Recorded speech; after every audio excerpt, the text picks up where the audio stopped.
Right now, as you're watching this video, millions of Americans are driving home on highways that have witnessed unspeakable tragedies. Some roads remember every scream, every last breath, every moment of terror. Tonight, I'm taking you on a journey through America's most haunted asphalt, where the dead don't rest and the living wish they'd never stop their engines. You think you know fear? You think you've heard every ghost story? Think again. These aren't campfire tales or urban legends passed down through generations. These are documented encounters, witnessed by real people, on real highways that you might drive tomorrow night. From the phantom trucker of Route 491, who appears in your mirrors just before you die, to the screaming bridge where college students vanish without a trace, to the headless flagman who saves lives while seeking revenge for his own brutal death. Each story will drag you deeper into a nightmare that spans from coast to coast, connected by something far more sinister than coincidence. But here's what makes this different from every other horror channel you've subscribed to. I don't just tell you ghost stories.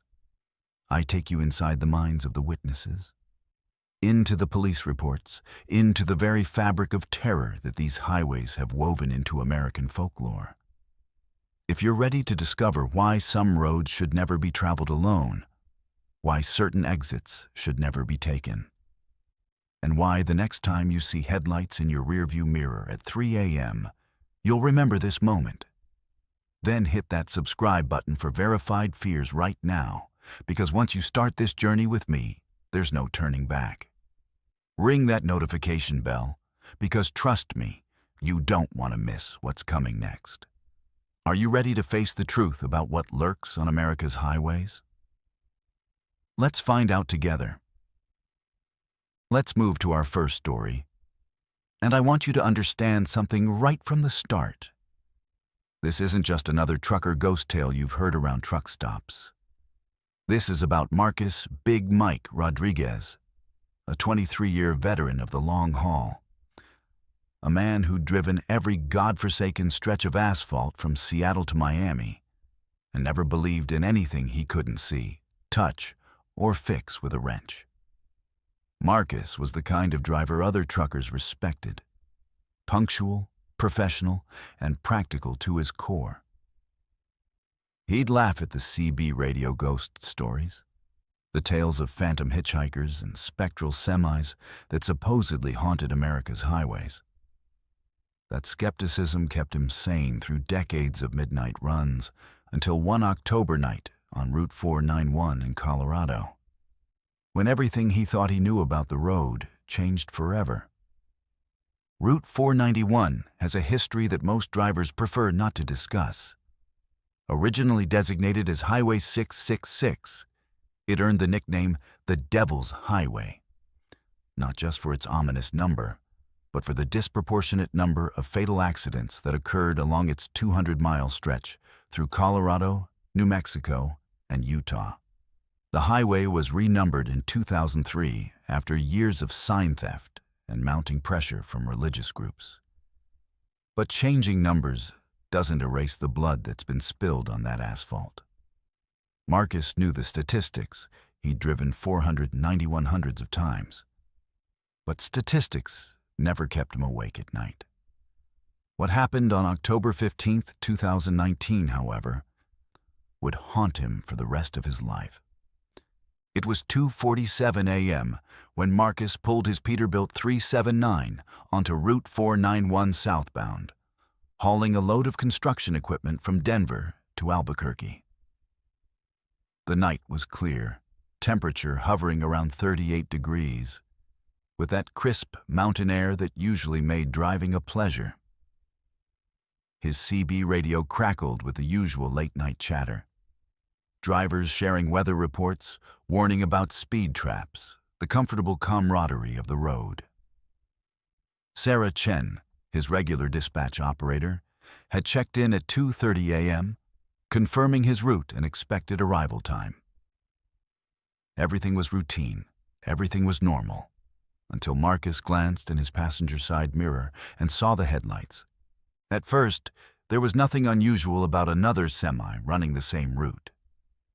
The headlights appeared about a quarter-mile back, maintaining a steady distance, neither gaining nor falling behind. Marcus thought nothing of it. Professional drivers often found themselves in informal convoys, especially on long, lonely stretches like 491. But as the miles passed, something began to feel wrong. The truck behind him never varied its distance, never changed lanes, never even seemed to sway with the natural rhythm of the road. It was as if those headlights were locked onto his trailer, following with mechanical precision that no human driver could maintain. By mile marker 47, Marcus's unease had grown into genuine concern. He tried raising the trailing driver on the CB, cycling through channels 19, 17, and 9, but received no response. The headlights remained constant, unwavering, almost hypnotic in their steadiness. Marcus decided to test his follower. He gradually reduced his speed from 65 to 55 miles per hour, then to 50. The headlights maintained their exact distance. He accelerated back to 70 miles per hour, pushing his rig harder than he normally would on the winding mountain highway. Still, the distance never changed. It was as if the truck behind him was somehow tethered to his own vehicle, matching his every movement with supernatural precision.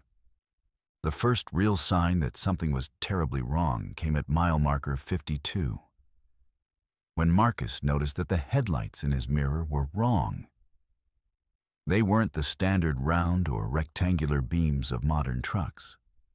They were old-fashioned sealed beam headlights, the kind that hadn't been used on commercial vehicles since the 1970s. The light itself had a yellowish, almost sickly quality that seemed to penetrate the darkness in an unnatural way. Marcus rubbed his eyes, thinking fatigue was playing tricks on him.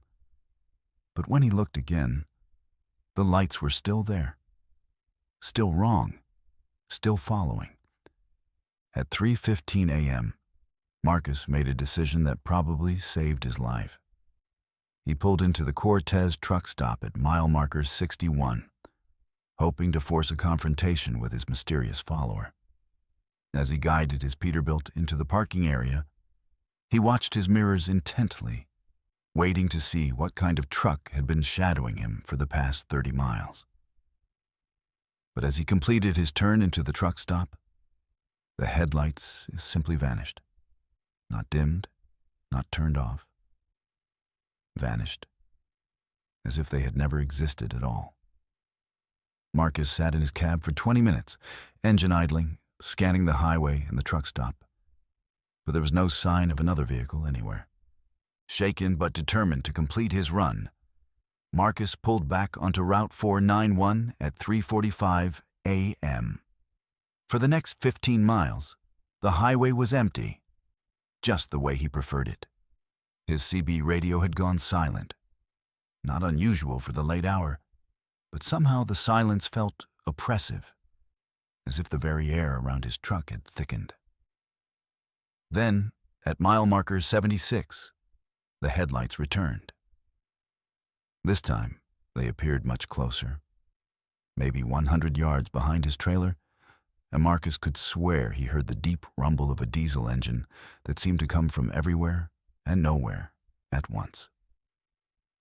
What happened next defied every law of physics Marcus understood. The phantom truck began to overtake him, but instead of pulling into the left lane, it seemed to be passing through the median, its headlights visible through the scrub brush and rocky terrain that should have made such a maneuver impossible. Marcus watched in horror as the ghostly semi pulled alongside his cab, and for the first time, he could see the truck itself. It was a 1970s Kenworth, painted in a faded blue that seemed to absorb light rather than reflect it.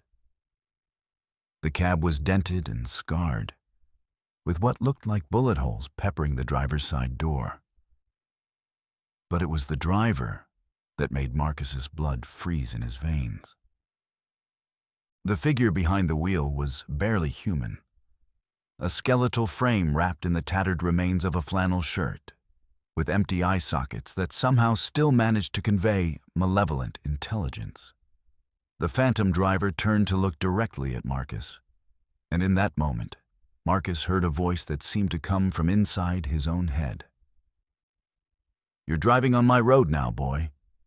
Time to pay the toll." The ghostly truck began to crowd Marcus's rig, forcing him toward the guardrail and the 200-foot drop beyond. Marcus fought the wheel, his years of experience the only thing keeping his truck on the asphalt as the phantom semi tried to push him over the edge. The battle lasted for what felt like hours, but was probably only minutes. Marcus downshifted, using his engine brake to slow his rig, while the phantom truck continued its relentless pressure. Just when it seemed like the guardrail would give way and send Marcus plummeting into the canyon below, the ghost truck suddenly accelerated and disappeared into the darkness ahead, leaving behind only the acrid smell of burning rubber and something else. Something that reminded Marcus of a morgue. Marcus managed to bring his truck to a stop at mile marker 82. His hands shaking so badly he could barely key his CB radio. When he finally raised Sarah Chen at dispatch, his voice was barely a whisper. "Sarah, I need you to document this call. Time is 4:23 a.m., October 15th. I've just had an encounter with... I don't know what to call it. Another truck tried to run me off the road. But it wasn't normal." Sarah's voice crackled back, concerned and professional. "Marcus, are you injured? Do you need emergency services?" Marcus looked at his mirrors, at the empty highway stretching in both directions, and realized how insane his story would sound. "No, Sarah. I'm okay. Just log that I had to make an emergency stop due to aggressive driver behavior." But Marcus wasn't okay, and he knew it. As he prepared to resume his journey, he noticed something that made his blood run cold. There, burned into the asphalt beside his truck, were tire marks, not from his own vehicle, but from another semi. The marks were deep, as if made by a truck carrying an impossibly heavy load. And they formed a pattern that Marcus recognized from his military days. The skid marks spelled out a date: October 15th, 1974. Exactly 45 years ago to the day. Marcus completed his run to Albuquerque, but he never drove Route 491 again. He researched the date burned into the road and discovered that on October 15th, 1974, a trucker named Dale Morrison had been found dead in his overturned Kenworth at mile marker 82. The official cause of death was listed as a single-vehicle accident. But the investigating officer's notes mentioned something strange. Morrison's truck had been found with bullet holes in the driver's side door, and his body showed signs of a struggle. The case was never solved, and Dale Morrison was buried in an unmarked grave in Cortez, Colorado. Marcus retired from long-haul trucking 6 months later, but he still monitors the CB radio channels that cover Route 491. Every few months, he hears the same story. A trucker reporting aggressive behavior from another semi, always at night, always around mile marker 82. The descriptions are always the same. An old Kenworth with yellowish headlights, a skeletal driver, and the overwhelming smell of death. Marcus has tried to warn other drivers, but most dismiss his story as road fatigue or too much coffee. Those who believe him simply find another route. Because some roads, Marcus learned, never forget their dead, and some drivers never stop collecting their toll. Let's move to our second story. And this one will make you question everything you think you know about protective spirits and the price of curiosity. This takes us to the backwoods of Pennsylvania, where Susquehanna Road winds through dense forests and forgotten valleys like a scar across the landscape. This isn't a highway you'd find on any tourist map. It's a narrow, crumbling strip of asphalt that locals avoid after dark, and for good reason. The road earned its reputation in 1952 when a young woman named Catherine Mills drove her car off the bridge at Dead Man's Curve, plunging into the rocky creek bed below. Her screams echoed through the valley that night, and according to every generation since, they've never stopped. But what happened to 3 college students on Halloween night 2021 proves that some legends are far more dangerous than anyone imagined. Sophia Blackwood was a junior at Penn State, majoring in folklore and mythology, with a kind of academic curiosity that often leads to trouble. She'd been researching local legends for her thesis on supernatural folklore in rural Pennsylvania when she stumbled across references to the Susquehanna Screamer, a ghostly woman in white who appeared on the demolished bridge, warning drivers of impending doom with blood-curdling screams. The story fascinated Sophia because, unlike most ghost tales, this one had specific rules. You had to arrive at the bridge site at exactly midnight, honk your horn 3 times, and wait. If Catherine Mills deemed you worthy of her warning, she would appear and scream. If she didn't appear, it meant you were safe. If she appeared but remained silent, it meant your death was imminent and unavoidable. What made Sophia's research particularly compelling was the consistency of the accounts.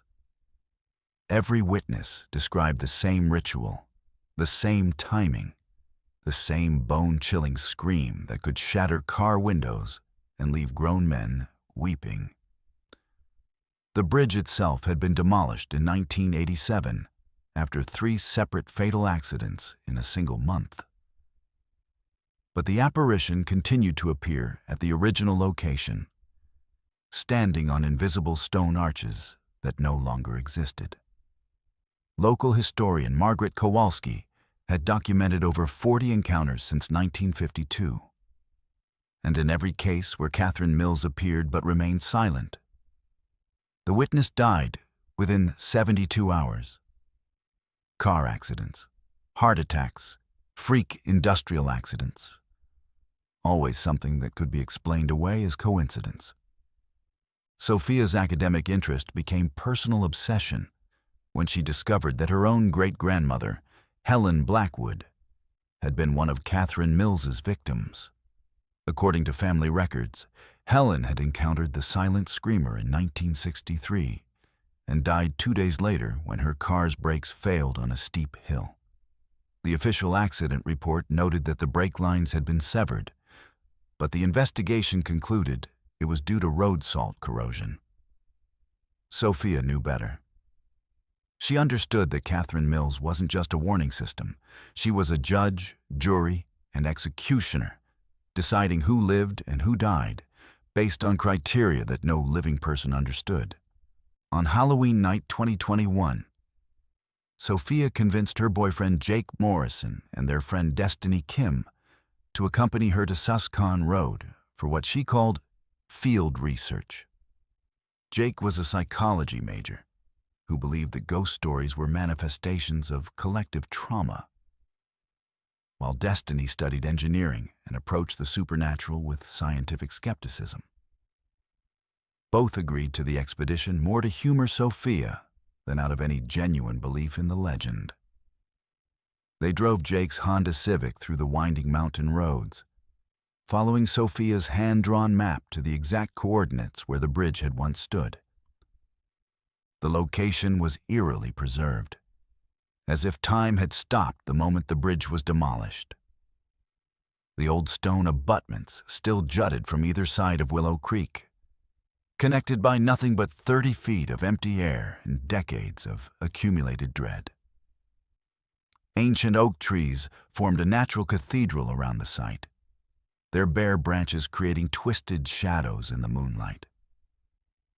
The only sounds were the gentle babbling of the creek below and the distant hoot of an owl. But there was something else, a tension in the air that made all three students speak in whispers without realizing why. At 11:58 p.m., Sophia positioned Jake's car at the exact spot where the bridge approach had been, facing the gap where the span once crossed.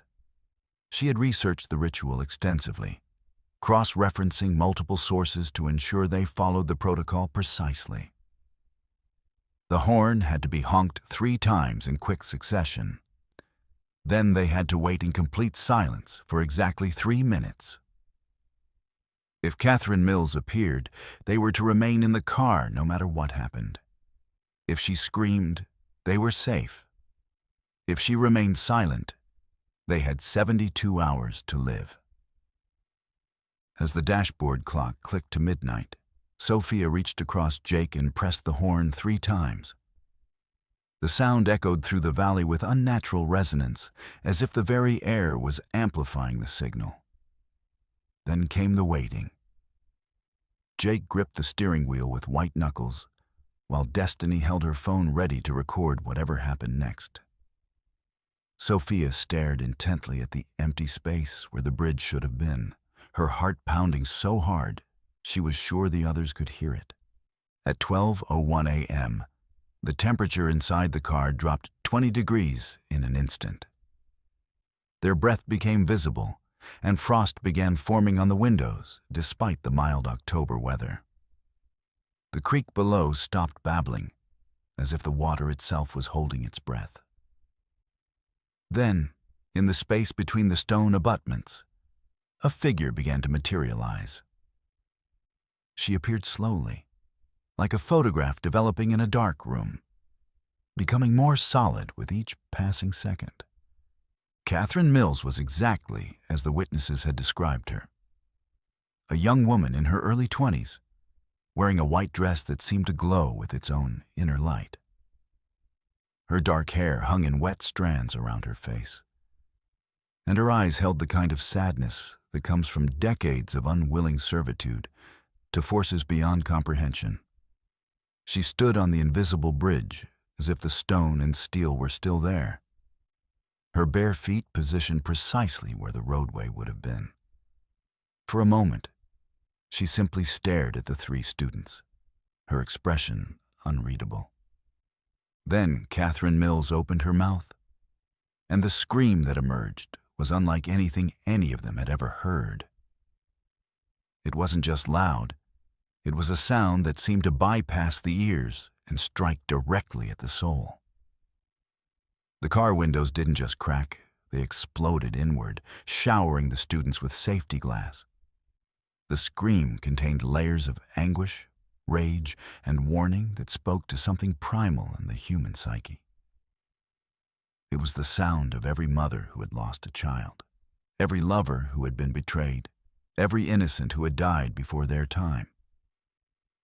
But as the scream reached its crescendo, something went wrong. Catherine Mills' expression changed from sorrowful warning to confused terror. She looked down at her feet, then back at the students, and her mouth opened again. This time, no sound emerged. She was trying to scream, desperately attempting to voice the warning that would save their lives.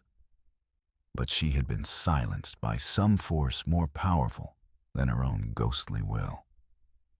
Jake didn't wait to see what happened next. He threw the car into reverse and floored the accelerator, sending gravel flying as they backed away from the bridge site. In the rearview mirror, they could see Catherine Mills still standing on her invisible bridge, her mouth open in a silent scream, her arms reaching toward them in desperate supplication. She was trying to warn them, but something was preventing her from doing so.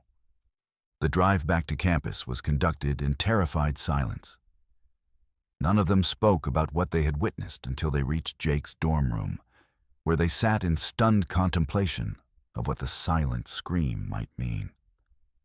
Sophia's research had been clear. If Catherine Mills appeared but remained silent, death was inevitable within 72 hours. But what they had witnessed was different. She had tried to scream, had been prevented from screaming, which suggested that whatever force controlled her had decided their fate independently of her usual judgment. Over the next 3 days, the students tried to maintain normal routines while living under the shadow of impending doom. Jake became obsessively cautious, checking and rechecking every mechanical system in his car, avoiding stairs, elevators, and anything that might be considered remotely dangerous. Destiny threw herself into research, trying to find some scientific explanation for what they had experienced, some way to rationalize the impossible. Sophia delved deeper into the legend, searching for any precedent, any case where Catherine Mills had been silenced and what it might mean. On the third night, at exactly 12:03 a.m., 72 hours after their encounter, Destiny Kim simply vanished. She was in her dorm room, video chatting with her parents in California, when the call abruptly ended. Her roommate found the room empty, with no signs of struggle, no indication of how she had left. The window was still locked from the inside, the door had been closed, and security cameras showed no one entering or leaving the building. Destiny Kim had simply ceased to exist, as if she had been erased from reality itself. The police investigation turned up nothing. Destiny's disappearance was classified as a missing person case, but no trace of her was ever found. Jake and Sophia knew the truth, but they also knew that no one would believe them. They had witnessed something that existed outside the normal rules of life and death, and they had paid the price for their curiosity. The legend of the Susquehanna Screamer had claimed another victim, but this time the method was different, more personal, more cruel. Sophia never completed her thesis on supernatural folklore. She changed her major to accounting and moved to Arizona after graduation, as far from Pennsylvania as she could get. Jake developed severe anxiety and depression, requiring years of therapy to function normally. But sometimes, on quiet nights when the wind is just right, both of them swear they can still hear Catherine Mills trying to scream, still attempting to deliver the warning that might have saved their friend's life. The bridge site on Susquehanna Road remains empty, the stone abutments standing like sentinels over a creek that runs red on certain nights. Local authorities have installed barriers to prevent cars from approaching the location. But they can't barrier the past. And they can't silence the screams that echo through the valley whenever someone is foolish enough to honk their horn 3 times at midnight. Because some warnings come too late, and some protectors are more dangerous than the threats they guard against. Let's move to our third story. And this one will show you that some claims to the land run deeper than any deed or title, extending far beyond the grave itself. We're heading to California's Sierra Nevada mountains, where Prospector's Road winds through what was once the heart of gold rush country.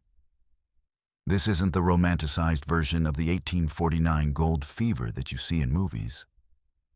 This is about the brutal reality of men who killed for a handful of dust and died protecting claims that weren't worth the blood spilled over them. But death doesn't always end a miner's work, and some prospectors never stopped digging, never stopped defending what they believed was rightfully theirs. Park Ranger Vincent Caldwell had been patrolling the remote sections of the Sierra National Forest for 15 years. And he thought he'd seen everything these mountains had to offer. Vincent was a practical man, former military, who approached his job with methodical precision and an appreciation for the historical significance of the territory under his protection.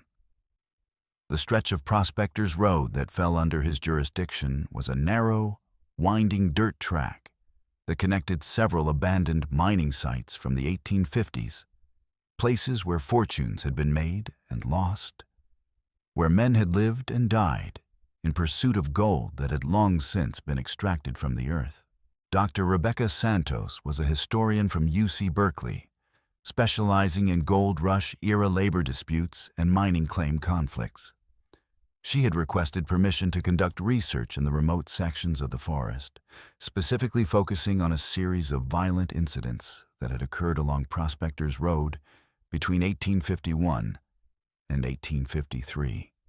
Her research had uncovered evidence of at least 12 murders related to claim jumping and territorial disputes, most of them never officially investigated by the sparse law enforcement of the era. Rebecca was particularly interested in the case of Jeremiah Thorne, a prospector who had been found shot to death in 1852. His body discovered 3 days after he'd been killed, still clutching a pickaxe and positioned as if he'd been defending his claim even in death. On September 23, 2022, Vincent was conducting his weekly patrol of Prospectors Road when he encountered Dr. Santos at the Thorne claim site, about 8 miles from the nearest paved road. She had set up a small research station with surveying equipment, metal detectors, and historical documents spread across a folding table. The location was marked by a few rotting wooden posts and a rusted sign that read, "Thorne's Luck, established 1851. But there was something about the place that had always made Vincent uncomfortable. The vegetation grew differently here, stunted and sparse, as if the soil itself was poisoned by old violence. Dr. Santos explained her research to Vincent as they walked the boundaries of the original claim.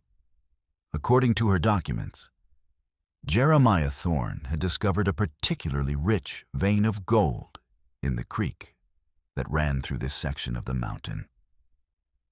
He'd filed his claim legally and worked it alone for nearly a year, accumulating what contemporary accounts suggested was a substantial fortune in gold dust and nuggets. But Thorne was paranoid, convinced that other miners were planning to jump his claim, and he'd taken to sleeping on the site with a loaded rifle and a reputation for shooting first and asking questions later. The murder had occurred on a foggy October morning in 1852. 3 men, claimed jumpers from a camp downstream, had approached Thorne's site before dawn, intending to kill him and take over his operation. But Thorne had been waiting for them. The gunfight that followed left all 4 men dead, with Thorne managing to kill his 3 attackers before succumbing to his own wounds. His body was found days later by a passing prospector, still gripping his pickaxe, positioned over the entrance to his mine shaft as if guarding it even in death. What made the case particularly interesting to Dr. Santos was what happened afterward. Every attempt to work Thorne's claim had ended in disaster. The 3 men who tried to take over the site in 1853 were found dead of apparent heart attacks. Despite being young and healthy, a mining company that purchased the claim in 1854 lost 5 workers in a series of accidents, cave-ins, equipment failures, and unexplained falls before abandoning the operation. By 1860, the site had gained such a sinister reputation that no one would work it, and it had remained untouched ever since.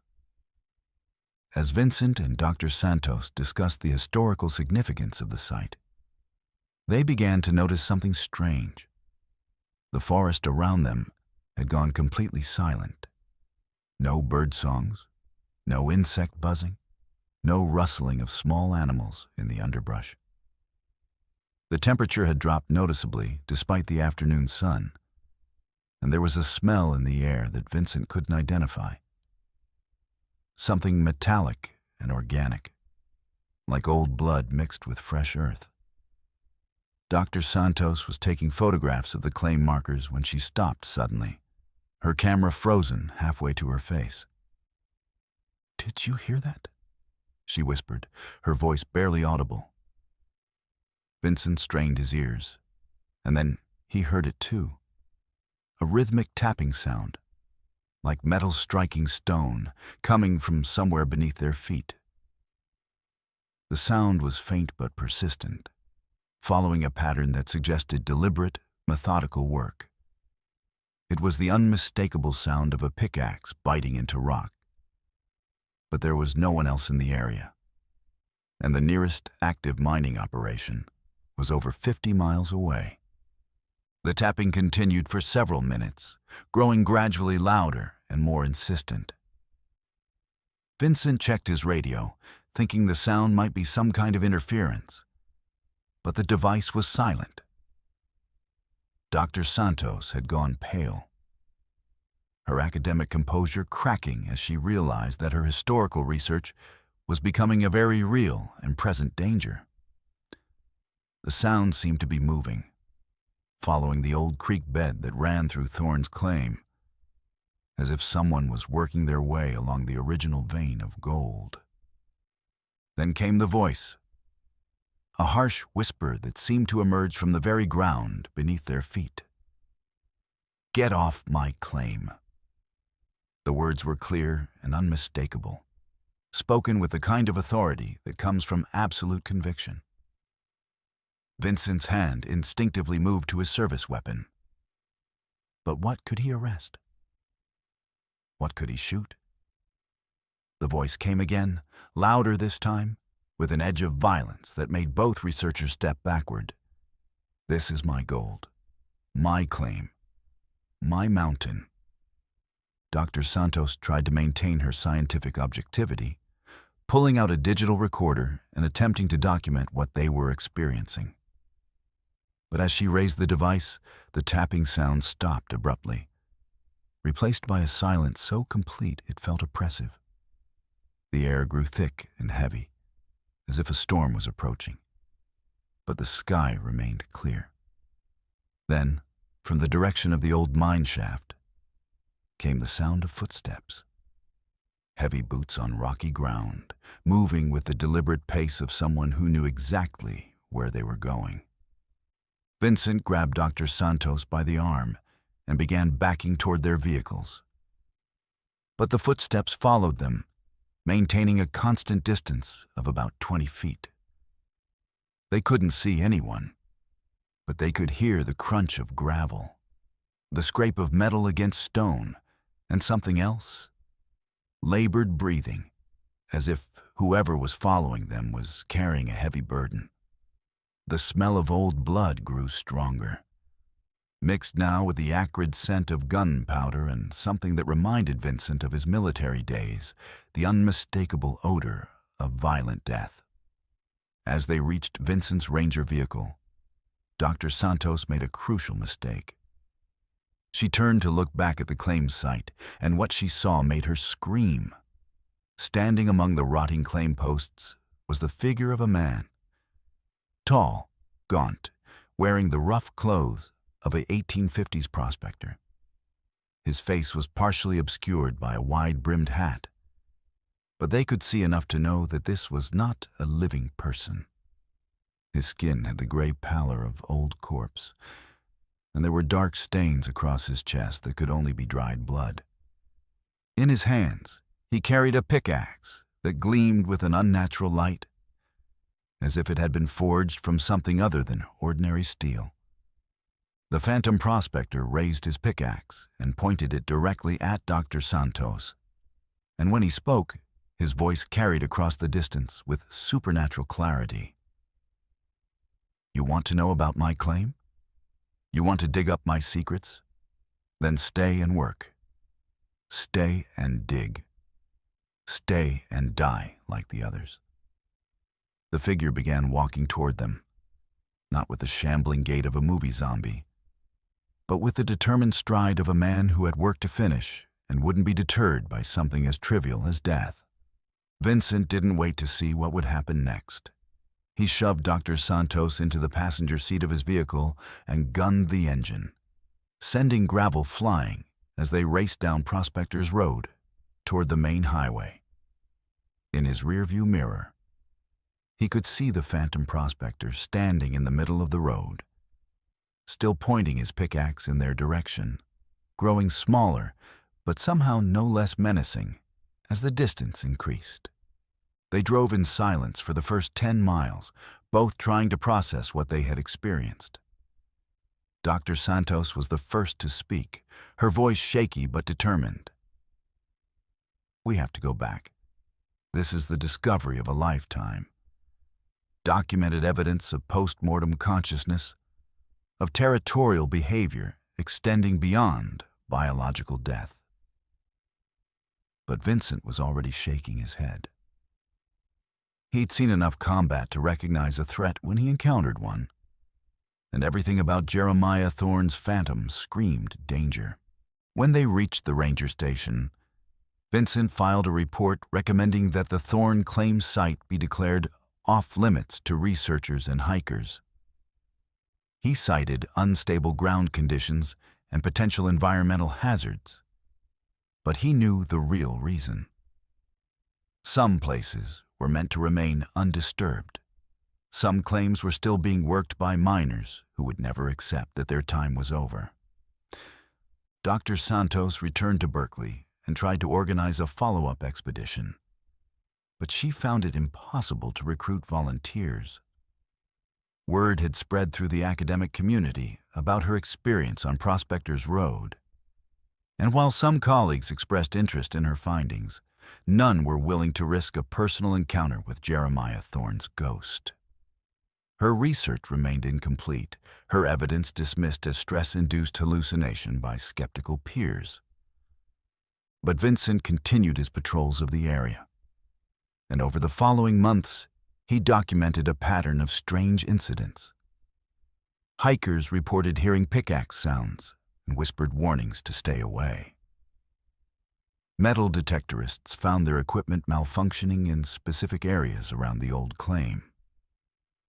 Most disturbing of all, 3 separate individuals who ignored the posted warnings and attempted to explore the Thorne site were found unconscious, with no memory of what had happened to them, but bearing strange marks on their hands, calluses and cuts consistent with prolonged use of mining tools.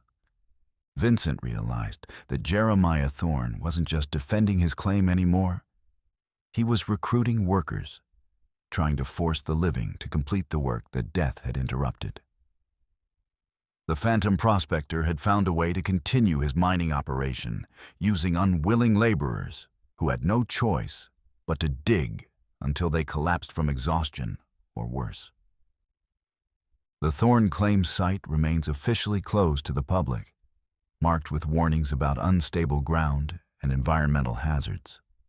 But Vincent knows the truth, and on quiet nights when he's patrolling the remote sections of Prospector's Road, he can still hear the sound of pickaxe striking stone, still smell the mixture of blood and gunpowder that marks Jeremiah Thorne's eternal claim. Because some men never stop working, never stop defending what they believe is theirs. And death is just another shift change in a mine that never closes. Let's move to our 4th story. And this one will challenge everything you think you know about time, death, and the thin line between helping someone and becoming their victim. We're traveling to the desolate stretch of Route 2A that cuts through Maine's Haynesville woods, a place where the trees grow so thick they block out the sun even at midday, and where the winter cold can kill you in minutes if your car breaks down. This is a road where good Samaritans go to die, where acts of kindness become invitations to something far more sinister than a simple ghost story. Insurance adjuster Daniel Reeves had been driving Route 2A for 12 years, making his monthly rounds to assess claims in the remote communities scattered throughout Washington County. Daniel was the kind of man who took pride in his reliability, punctual, methodical, and genuinely concerned about the people whose lives had been disrupted by accidents, fires, and natural disasters. He'd helped countless families navigate the bureaucratic maze of insurance claims, often going above and beyond his job requirements because he understood that behind every file number was a human being in crisis. On February 14th, 2023, Daniel was driving home from a particularly difficult case, a house fire that had left a young family homeless just before Valentine's Day. The temperature had dropped to -15 degrees, and a winter storm was moving in from the north, turning the already treacherous mountain road into a sheet of black ice. Daniel's Ford Explorer was equipped with snow tires and four-wheel drive. But he knew that Route 2A in winter conditions was dangerous, even for experienced drivers. The road had claimed dozens of lives over the years, earning it the nickname Death's Highway among locals who avoided it whenever possible. At 11:47 p.m., just as the first heavy snowflakes began to fall, Daniel's headlights illuminated a figure standing beside the road near mile marker 23. It was a woman, appearing to be in her mid-20s, wearing a thin white dress that was completely inappropriate for the brutal weather conditions. She wasn't waving or trying to flag him down. She was simply standing there, perfectly still, as if waiting for something. Daniel's first instinct was concern. No one could survive more than a few minutes in that kind of cold wearing so little. And the nearest town was over 20 miles away. Daniel pulled over and rolled down his window, feeling the Arctic air bite at his face. "Miss, are you okay? Do you need help?" The woman turned toward him, and Daniel was struck by how beautiful she was. Pale skin that seemed to glow in his headlights, dark hair that hung in perfect waves despite the wind, and eyes that held a sadness so profound it made his chest ache. When she spoke, her voice was soft and melodic, with a slight accent that Daniel couldn't place. "I need a ride. My car broke down about 5 miles back, and I've been walking for hours." Daniel didn't hesitate. He unlocked the passenger door and gestured for her to get in. "Of course, climb in before you freeze to death. I'm Daniel, by the way." The woman slid into the passenger seat with fluid grace, and Daniel noticed that despite having supposedly been walking in sub-zero temperatures, she wasn't shivering, and her dress wasn't even damp from the snow. "Thank you so much," she said, settling into the seat. "I'm Claire Morrison." As Daniel pulled back onto Route 2A, he tried to make conversation to put his passenger at ease. "Where were you headed tonight? This isn't exactly the kind of road you want to be stranded on in winter." Claire stared out the windshield, her expression distant and melancholy. "I was going home. I've been away for so long, and I just wanted to go home." There was something in her voice that made Daniel glance at her more closely. In the green glow of the dashboard lights, her skin looked almost translucent, and he could swear he could see the seat fabric through her body. Daniel shook his head, attributing the optical illusion to fatigue and the stress of driving in dangerous conditions. "Where's home for you? I know this area pretty well. I might be able to get you close, even if it's off the main road." Claire turned to look at him, and her eyes seemed to reflect light like an animal's. "Haynesville. I lived there with my husband before." She trailed off, and Daniel noticed that her hands were folded in her lap, but he couldn't see them clearly. It was as if they were there, but not there. Present, but somehow insubstantial. The conversation continued as they drove deeper into the woods. But Daniel began to notice inconsistencies in Claire's story. She mentioned details about Haynesville that didn't match his knowledge of the area. Businesses that had closed decades ago, roads that had been rerouted, people who had died years before. when he gently corrected her about a restaurant she mentioned. Claire looked confused, as if she couldn't understand why her information was wrong. "But I was just there last week," she insisted. "The Blue Moon Diner, right on Main Street. Martha still makes the best apple pie in the county." Daniel knew that the Blue Moon Diner had burned down in 1987 and was never rebuilt. Martha Henley, the owner, had died in the fire. But something about Claire's certainty, the genuine confusion in her voice, made him reluctant to press the issue.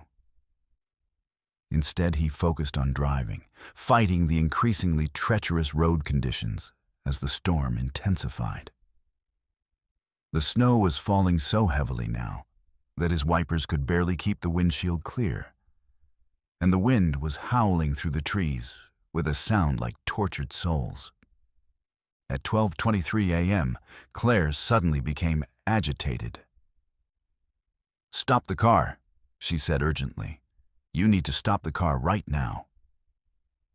Daniel looked around but saw nothing that would require an emergency stop. "What's wrong? I don't see anything." Claire's voice rose to near panic. "Please, Daniel, you have to stop. There's going to be an accident. A terrible accident. I can see it happening." Her distress was so genuine that Daniel began to slow down. But as he did, Claire reached over and grabbed the steering wheel, yanking it hard to the right. The Explorer skidded off the road and came to rest against a snowbank, the engine stalling in the sudden silence. Daniel was about to demand an explanation when he heard it. The sound of screeching brakes and twisting metal from somewhere ahead on the road. Through the swirling snow, he could see the glow of headlights spinning wildly, followed by the sickening crunch of a vehicle hitting trees. Claire had somehow known that an accident was about to happen at the exact spot where they would have been if she hadn't forced him to stop. "How did you know?" Daniel asked, his voice barely a whisper. Claire turned to face him, and in the dim light, he could see tears streaming down her cheeks. "Because I've seen it before. I've seen it happen so many times, and I can never stop it. I can only save the ones who pick me up, the ones who show kindness to a stranger." Daniel felt a chill that had nothing to do with the winter cold. "Claire, what are you talking about? Who are you, really?" Claire's form began to shimmer, becoming more translucent with each passing second. "I died on this road, Daniel. February 14th, 1987. My husband and I were driving home from dinner when we hit black ice at mile marker 28. Our car went off the road and rolled down the embankment. He died instantly, but I lived for 3 hours, trapped in the wreckage, calling for help that never came. I froze to death alone in the dark, and when I finally died, I couldn't let go. I couldn't leave this road." Daniel's hands were shaking as he reached for his phone to call for help for the accident ahead. But Claire continued her story. "Every night, I walk this road, looking for drivers who might suffer the same fate. When someone stops to help me, someone who shows the kindness that no one showed me, I try to save them from the accidents I can see coming. But there's a price, Daniel. There's always a price for cheating death." The phone in Daniel's hand showed no signal, which wasn't unusual in this remote area. But when he looked at the screen more closely, he noticed something that made his blood freeze. The date displayed was February 14th, 1987. Not 2023, but 1987. 36 years ago. "Claire," he said slowly, "what's the price? What happens to the people you save?"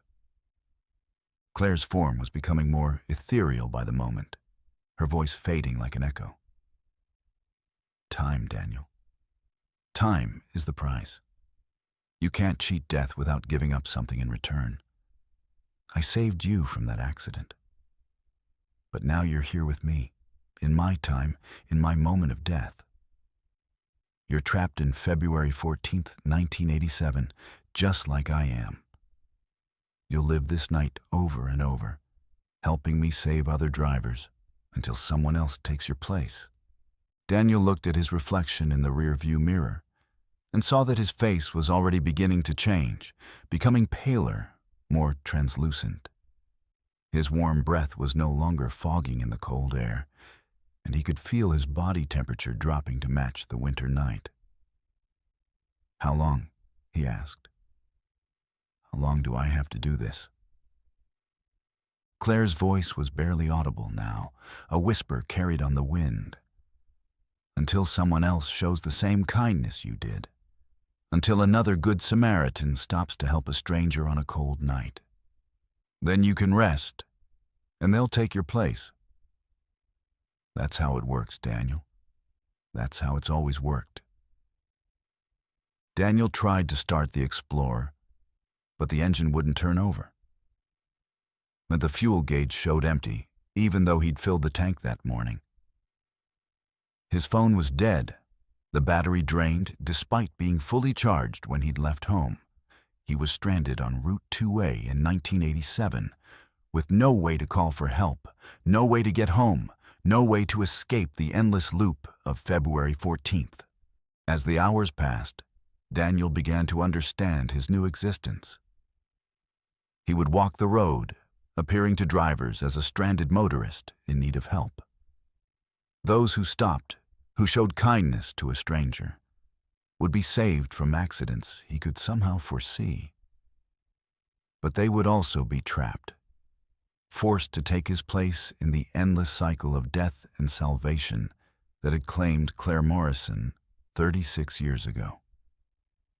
The first driver Daniel saved was a young woman named Sarah, who stopped to help him on what she thought was February 15th, 2023, but which was actually February 14th, 1987. He watched her face change from concern to confusion to horror as she realized what had happened to her. Then Sarah took his place, walking the road in search of the next Good Samaritan, while Daniel faded into the passenger seat of her car, becoming the hitchhiker who would guide the next victim to safety and damnation. Route 2A through Haynesville Woods remains one of Maine's most dangerous roads, with an unusually high number of accidents that are somehow avoided at the last second by drivers who report picking up hitchhikers who warn them of impending danger. The Maine State Police have investigated dozens of these reports, but they never find any evidence of the mysterious passengers who supposedly saved these drivers' lives. Daniel Reeves was reported missing on February 15th, 2023, when he failed to return home from his business trip. His Ford Explorer was found abandoned on Route 2A, but there was no sign of Daniel himself. The official investigation concluded that he had probably wandered into the woods and succumbed to exposure, but his body was never recovered. His family still holds out hope that he'll return someday, not knowing that he's still out there, still helping people, still trapped in an endless loop of kindness and consequence on the loneliest road in Maine. Let's move to our fifth story, and this one will prove that some mysteries are better left unsolved, that some phenomena exist beyond the boundaries of human understanding and should never be challenged by scientific inquiry. We're traveling to the border between Missouri and Oklahoma, where a stretch of rural highway known as the Devil's Promenade has been haunted by an unexplained light phenomenon for over a century. This isn't swamp gas or car headlights reflecting off atmospheric moisture. This is something that defies every law of physics, something that seems to possess its own malevolent intelligence and grows stronger with each attempt to study it. Dr. Amanda Torres was a quantum physicist from MIT, specializing in electromagnetic anomalies and unexplained energy phenomena. She had built her career on debunking supernatural claims through rigorous scientific methodology, and the Devil's Promenade light represented the kind of challenge she lived for. Amanda had studied the historical accounts dating back to 1881, when the first settlers reported seeing a mysterious orb of light dancing through the woods near Hornet, Missouri. The light appeared almost nightly, varying in size from a baseball to a basketball, glowing with an intensity that could be seen from miles away, but somehow never illuminated the surrounding landscape. What made the phenomenon particularly intriguing to Amanda was its consistency. Unlike most reported paranormal activity, the Devil's Promenade light followed predictable patterns. It appeared most frequently between 10 p.m. and 2 a.m., typically manifesting near the old railroad tracks that had been abandoned since the 1960s. The light would dance and weave through the trees, sometimes approaching observers before retreating, sometimes splitting into multiple orbs that moved in perfect synchronization. Hundreds of witnesses had described identical behaviors over the decades, suggesting that whatever was causing the phenomenon had remained unchanged for over a century. Billy Crow Feather was a local Quapaw tribal elder who had grown up hearing stories about the light from his grandfather, who had witnessed it as a young man in the 1920s. Billy understood that Dr. Torres represented everything his people had learned to fear about white academics. The arrogant assumption that science could explain and control forces that were meant to remain mysterious. When Amanda contacted him through the tribal council, requesting a guide for her research expedition, Billy initially refused. But something about her respectful approach and genuine scientific curiosity eventually convinced him to help, though he insisted on certain conditions. The light isn't just a phenomenon, Billy explained as they drove toward the research site on October 31st, 2022. It's a guardian, a protector of something that was buried here long before your people arrived. My grandfather called it the keeper of the deep places, and he warned that anyone who tried to capture it or study it too closely would face consequences that science couldn't explain or fix. Amanda listened politely, but her scientific training made her skeptical of supernatural explanations. She was convinced that the light was some form of piezoelectric phenomenon, possibly related to underground quartz deposits being compressed by seismic activity. Amanda had brought an impressive array of equipment: electromagnetic field detectors, infrared cameras, spectrometers, and a custom-built containment device that she believed could capture and analyze the light's energy signature. Her plan was to set up a perimeter of sensors around the most active area, then use focused electromagnetic pulses to interact with the phenomenon and determine its true nature. Billy watched her unpack the sophisticated instruments with growing unease, muttering prayers in his native language that Amanda assumed were simple cultural rituals. The first sign that something was wrong came at 9:47 p.m., when all of Amanda's electronic equipment began malfunctioning simultaneously. The electromagnetic field detectors started registering readings that were off the charts. The infrared cameras showed temperature fluctuations that defied thermodynamics, and the spectrometer began displaying wavelengths that didn't exist in any known spectrum. Amanda was thrilled rather than concerned. These anomalous readings suggested that she was on the verge of discovering something revolutionary, something that would rewrite the textbooks on electromagnetic theory. At 10:15 p.m., the light appeared. It started as a small, dim glow about 50 yards away, hovering just above the old railroad tracks. Amanda immediately began recording, her instruments capturing data at an unprecedented rate. The light seemed to pulse with its own heartbeat, growing brighter and larger with each rhythmic expansion. But as Amanda watched through her equipment, she noticed something that made her scientific excitement turn to unease. The light wasn't just moving randomly. It was responding to her presence, to her instruments, as if it was aware of being studied. Billy had positioned himself at the edge of the clearing, far from Amanda's equipment array, and he was chanting softly in Quapaw. The light seemed to react to his voice, pulsing in rhythm with his words, and Amanda realized that there was some form of communication occurring between the tribal elder and the phenomenon. "Billy," she called out, "what are you saying to it?" But Billy didn't respond.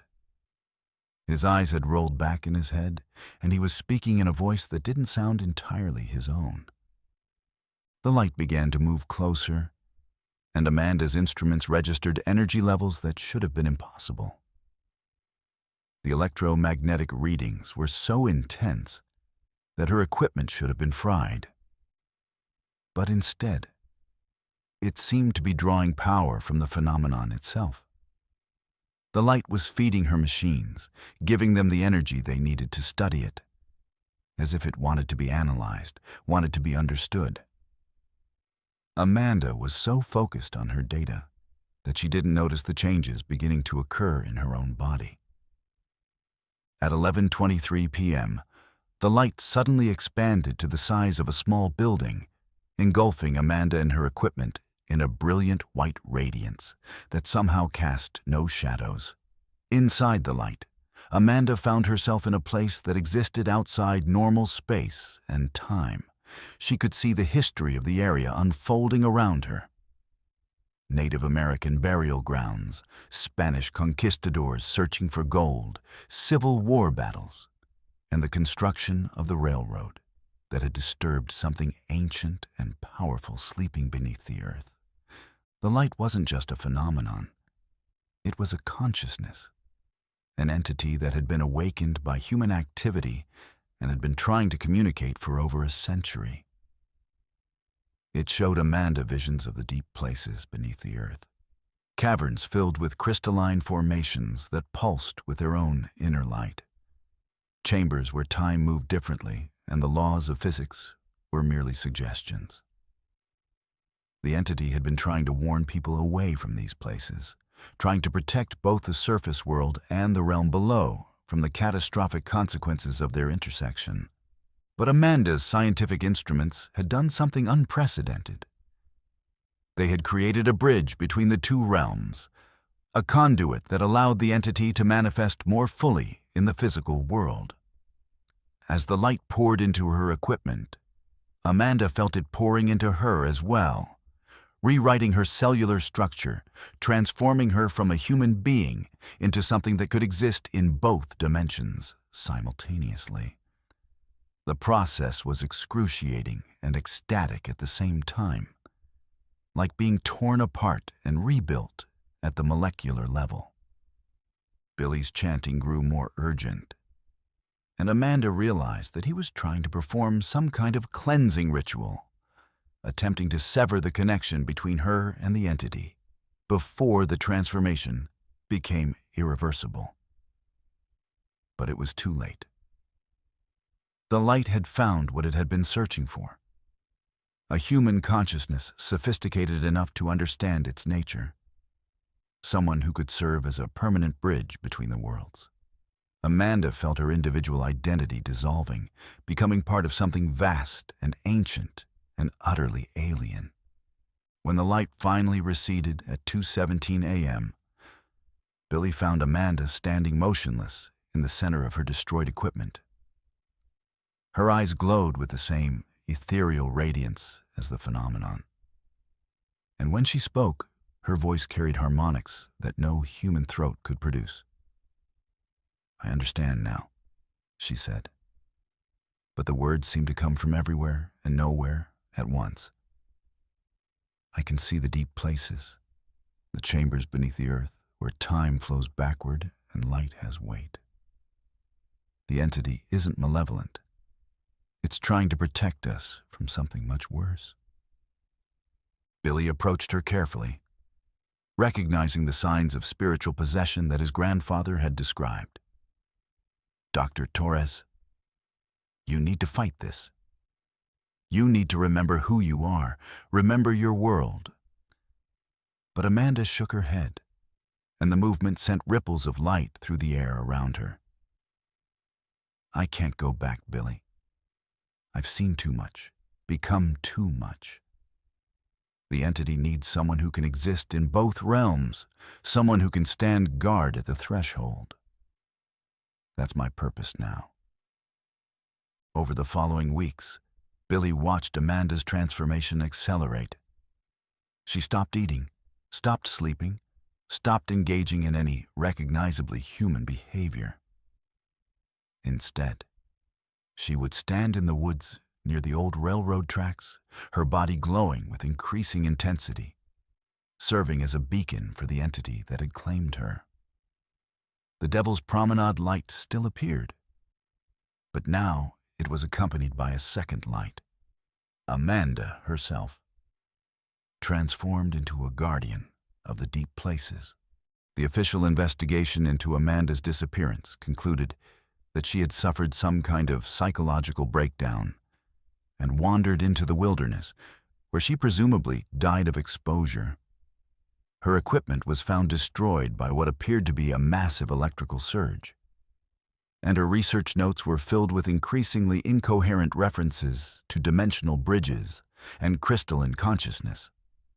The scientific community dismissed her final recordings as the ravings of a mind pushed beyond its limits by isolation and obsession. But Billy knew the truth, and he continued to visit the site regularly, bringing offerings and performing the protective rituals his grandfather had taught him. Sometimes, on clear nights when the moon was dark, he could see both lights dancing together through the trees, the ancient entity and its new human guardian, protecting the boundary between worlds that should never meet. The Devil's Promenade light continues to appear, but now it's accompanied by a second phenomenon that locals have begun calling the scientist's ghost. Visitors report seeing a woman in modern clothing standing among the trees, her body glowing with the same ethereal light as the original phenomenon. She doesn't interact with observers, but her presence seems to make the original light more active, more responsive to human presence. Dr. Amanda Torres was officially declared dead in 2023, but her transformation into something beyond human understanding continues in the deep places beneath the Missouri earth, where she serves as an eternal guardian of mysteries that science was never meant to solve. Let's move to our sixth story, and this one will show you that some childhood games should never be played, that some rituals open doors that can never be closed again. We're heading to Clinton Road in West Milford, New Jersey, a 10-mile stretch of asphalt that has earned the reputation as America's most haunted highway. This isn't just another ghost story. This is about the price of curiosity, about what happens when the living try to communicate with the dead through innocent games that are anything but innocent. Detective Lisa Moreau had been investigating missing persons cases in Passaic County for 8 years, and she thought she'd seen every kind of disappearance imaginable. Lisa was methodical, thorough, and had a reputation for solving cases that other detectives had given up on. She approached each investigation with the same systematic precision, following evidence wherever it led, no matter how strange or uncomfortable the truth might be. But the case of 17-year-old Kevin Walsh would challenge everything she thought she knew about the boundaries between life and death. Kevin Walsh was a typical suburban teenager. Good grades, played varsity soccer, had a part-time job at the local GameStop. He lived with his parents in a quiet neighborhood in West Milford, and by all accounts, he was a responsible kid who rarely got into trouble. But Kevin had one weakness that would prove fatal. He was fascinated by local legends and urban myths. particularly the stories surrounding Clinton Road. He'd spent hours researching the highway's dark history, collecting accounts of phantom vehicles, ghostly hitchhikers, and most intriguingly, the legend of the coin-throwing boy. According to the legend, there was a bridge on Clinton Road where a young boy had drowned in the 1960s. If you threw a coin into the water below the bridge at midnight, the dead boy would throw it back to you. It seemed like harmless fun, a classic example of teenage folklore designed to provide thrills without real danger. But Kevin's research had uncovered disturbing details that most people didn't know. The boy who had drowned wasn't just any child. He was Timothy Marsh, age 9, who had been murdered by his stepfather and thrown into the water to make it look like an accidental drowning. On November 3, 2022, Kevin convinced his girlfriend Sarah Chen and his best friend Marcus Rodriguez to accompany him to Clinton Road for what he called a scientific investigation of local folklore. Kevin had brought a digital camera, a voice recorder, and a bag of quarters for the coin-throwing ritual. He'd studied the timing carefully. They needed to arrive at the bridge at exactly 11:55 p.m., throw the coin at midnight, and wait for exactly 3 minutes. If the legend was true, Timothy Marsh would return the coin during that window. Detective Moreau learned these details from Sarah and Marcus during their interviews after Kevin's disappearance. Both teenagers described the same sequence of events with remarkable consistency, despite being questioned separately. They had parked Kevin's Honda Civic at the bridge around 11:50 p.m., and Kevin had immediately begun setting up his equipment. The night was unusually quiet. No traffic, no wind. Even the usual sounds of nocturnal wildlife seemed muted, as if the forest itself was holding its breath. At exactly midnight, Kevin threw a quarter into the dark water below the bridge. The coin made a small splash, and then silence returned to the area. For the first minute, nothing happened. Kevin stood at the bridge railing with his camera ready, while Sarah and Marcus waited by the car, both increasingly uncomfortable with the oppressive atmosphere that seemed to be building around them. The temperature had dropped noticeably, and their breath was visible in the suddenly frigid air. At 12:02 a.m., they heard a splash from below the bridge. Kevin's excitement was palpable as he leaned over the railing, shining his phone's flashlight into the water. "Something's down there," he whispered to his friends. "I can see ripples, but the water should be still." Sarah and Marcus approached the bridge reluctantly, and all three teenagers peered into the dark water below. The surface was indeed disturbed, with concentric circles spreading outward from a central point, as if something had just broken the surface. Then Kevin saw him. Standing in the water directly below the bridge was a small figure, a boy of perhaps 9 years old, wearing clothes that looked like they belonged to the 1960s. The child's skin was pale and waterlogged, and his eyes held an intelligence that seemed far too old for his apparent age. In his small hand, he held a coin that glinted in the moonlight. But instead of throwing it back up to the bridge, Timothy Marsh simply stood there, staring at Kevin with an expression of profound sadness mixed with something that looked like hunger. "He's not throwing it back," Kevin said, his voice barely audible. "He's just standing there, looking at me." Sarah grabbed Kevin's arm, trying to pull him away from the railing. "Kevin, we need to leave. This doesn't feel right." But Kevin was transfixed by the ghostly child below. He could see Timothy's mouth moving, as if the boy was trying to speak. But no sound reached the bridge. The dead child raised his free hand and beckoned to Kevin, a gesture that was both innocent and terrifying. What happened next would haunt Sarah and Marcus for the rest of their lives. Kevin began to climb over the bridge railing, moving with the mechanical precision of someone who was no longer in control of his own actions. "I need to go down there," he said, his voice flat and emotionless. "He wants me to come down and get the coin myself." Sarah and Marcus grabbed him, trying to pull him back from the edge, but Kevin fought them with supernatural strength that his normal teenage frame shouldn't have possessed. During the struggle, Kevin's camera fell into the water below, but not before capturing several images that would later prove crucial to Detective Moreau's investigation. The photos showed Timothy Marsh standing in the water, but they also revealed something else. The ghostly boy wasn't alone. Surrounding him in the dark water were dozens of other figures, all children, all with the same waterlogged appearance and ancient eyes. They were reaching upward toward the bridge, their small hands grasping at the air as if trying to pull something down to join them.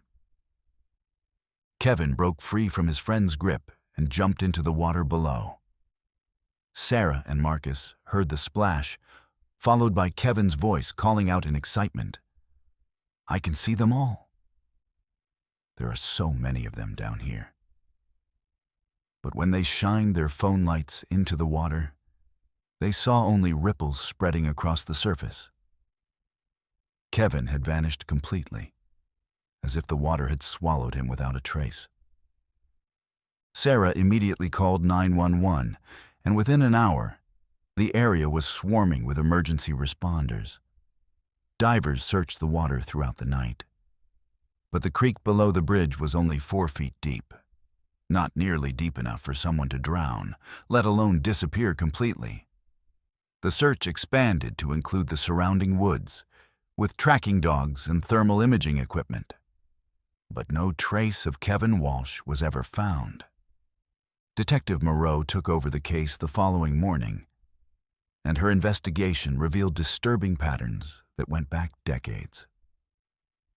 The Clinton Road Bridge had been the site of numerous disappearances over the years, almost all involving teenagers who had come to perform the coin-throwing ritual. The official records showed these cases as runaways or accidental drownings. But Moreau's deeper investigation revealed that none of the bodies had ever been recovered, despite the shallow water and intensive search efforts. The photographs from Kevin's camera, recovered by divers, provided the most compelling evidence. The images showed not just Timothy Marsh, but an entire congregation of ghostly children standing in water that should have been too shallow to submerge them. Digital analysis revealed that the water in the photos appeared to be much deeper than the actual creek, as if the camera had captured a different reality than what existed in the physical world. Moreau's investigation led her to the historical records of Timothy Marsh's death in 1967. The boy had indeed drowned in the creek below the bridge. But the circumstances were far more sinister than the legend suggested. Timothy hadn't been murdered by his stepfather. He had been the victim of a serial killer who had targeted children throughout the 1960s. The killer had used the isolated location to dispose of at least 12 victims, all children between the ages of 8 and 12, all thrown into the water to make their deaths look accidental. The most disturbing discovery came when Moreau examined the timeline of disappearances. Every teenager who had vanished at the bridge had done so on the anniversary of one of the original murders. Kevin Walsh had disappeared on November 3rd, which was exactly 55 years after Timothy Marsh's death. The pattern suggested that the ghostly children weren't just returning coins. They were collecting replacements, drawing living teenagers into their underwater realm to join their eternal vigil. 3 weeks after Kevin's disappearance, Sarah Chen reported a disturbing encounter. She had been driving past the Clinton Road Bridge when she saw a figure standing on the railing. A teenager who looked exactly like Kevin. but with the same waterlogged appearance and ancient eyes as the ghostly children in the photographs. The figure had waved to her, and she could swear she heard Kevin's voice calling her name, inviting her to join him in the water below. Detective Moreau arranged for surveillance of the bridge, but the equipment malfunctioned every night at exactly midnight. Cameras would show static, audio recorders would capture only the sound of rushing water, and motion sensors would trigger without detecting any physical presence. The bridge had become a dead zone for technology, a place where the normal rules of physics and electronics no longer applied. The case of Kevin Walsh remains officially unsolved, classified as a missing person with no leads. But Detective Moreau knows the truth, and she's made it her mission to warn other teenagers away from Clinton Road. She's documented 17 similar disappearances over the past 40 years, all following the same pattern, all occurring at the bridge where Timothy Marsh and his fellow victims continue their eternal game of collecting coins and souls. The coin-throwing ritual at Clinton Road continues to attract curious teenagers, despite warnings from local authorities. But those who know the true history of the bridge understand that some games have rules that extend far beyond the living world, and some coins carry a price that can never be repaid. Because when you throw money into water where children have died, sometimes they decide to keep more than just your quarter. Let's move to our 7th story. And this one will prove that some roads are built on foundations of blood and greed, where the ghosts of the past refuse to let the living forget the sins that paved their way to prosperity. We're traveling to Arizona's legendary Route 66, specifically the treacherous stretch known as the Oatman Highway, where the desert heat can kill you during the day and the spirits of murdered miners hunt for justice in the darkness. This isn't just another roadside attraction ghost story. This is about viral fame built on tragedy, about content creators who discover that some stories are too dangerous to tell. Jessica Reeves was a travel blogger and social media influencer who had built her career on exploring America's forgotten places and abandoned towns. With over 2 million followers across her platforms, Jessica specialized in creating viral content about haunted locations, urban exploration, and the dark history hidden beneath America's tourist destinations. She approached each location with a mixture of genuine curiosity and calculated showmanship, understanding that her audience craved authentic experiences wrapped in compelling storytelling. The Oatman Highway represented the perfect combination of historical significance and supernatural intrigue that her followers demanded. Frank Delacroix was a retired history professor who had spent 30 years researching the mining boom and bust cycles of the American Southwest. After retiring from Arizona State University, Frank had become the unofficial historian of Oatman, a ghost town that had once been a thriving gold mining community, but was now little more than a tourist stop populated by wild burros and souvenir shops. Frank understood that the romanticized version of the Old West that tourists wanted to see was built on a foundation of violence, exploitation, and environmental destruction that most people preferred to ignore. On March 15th, 2023, Jessica contacted Frank through the Oatman Historical Society, requesting a guided tour of the area for a documentary she was producing about America's most haunted ghost towns. Frank was initially reluctant to participate, having dealt with too many content creators who were more interested in sensationalism than historical accuracy. But Jessica's research impressed him. She had done her homework, studying the actual mining records, the labor disputes, and the suspicious deaths that had plagued the area during its boom years in the early 1900s. The story that fascinated Jessica most was that of Ezekiel Morrison, a prospector who had discovered one of the richest gold veins in the Oatman area in 1903. Morrison had filed his claim legally and worked it successfully for 3 years, accumulating what contemporary accounts suggested was a fortune worth millions in today's currency. But Morrison's success had made him enemies among the other miners and the corrupt officials who controlled the local mining operations.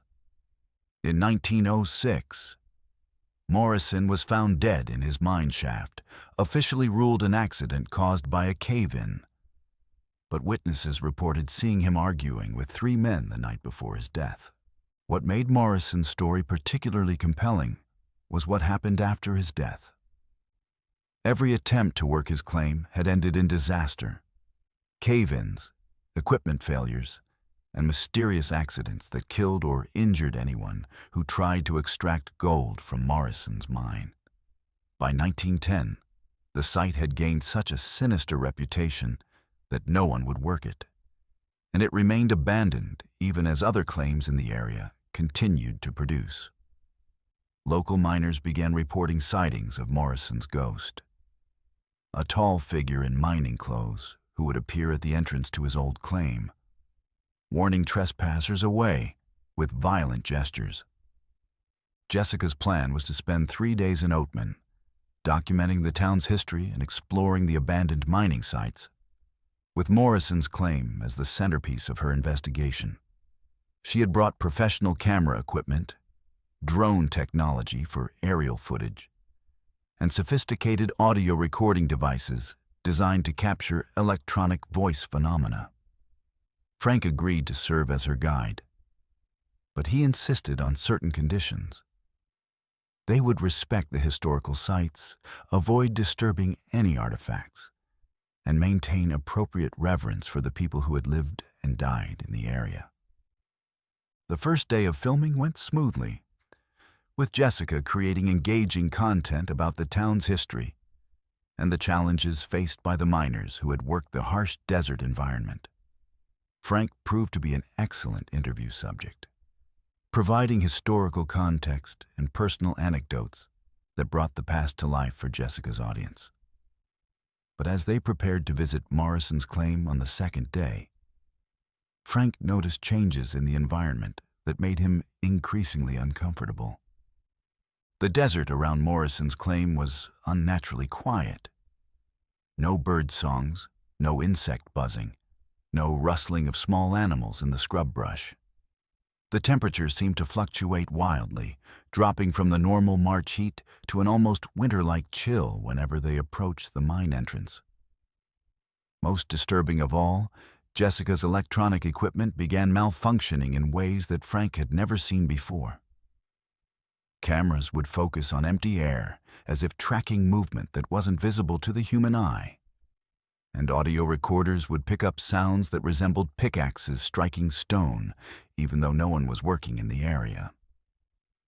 At 2:47 p.m., while Jessica was filming an introduction segment near the mine entrance, Frank noticed a shadow moving across the desert floor, a human-shaped silhouette that seemed to be cast by someone standing directly behind Jessica, even though no one was there. The shadow appeared in Jessica's camera footage, but when Frank looked at the actual location, he saw nothing but empty desert. Jessica was so focused on her presentation that she didn't notice the shadow mimicking her movements, growing darker and more defined with each passing minute.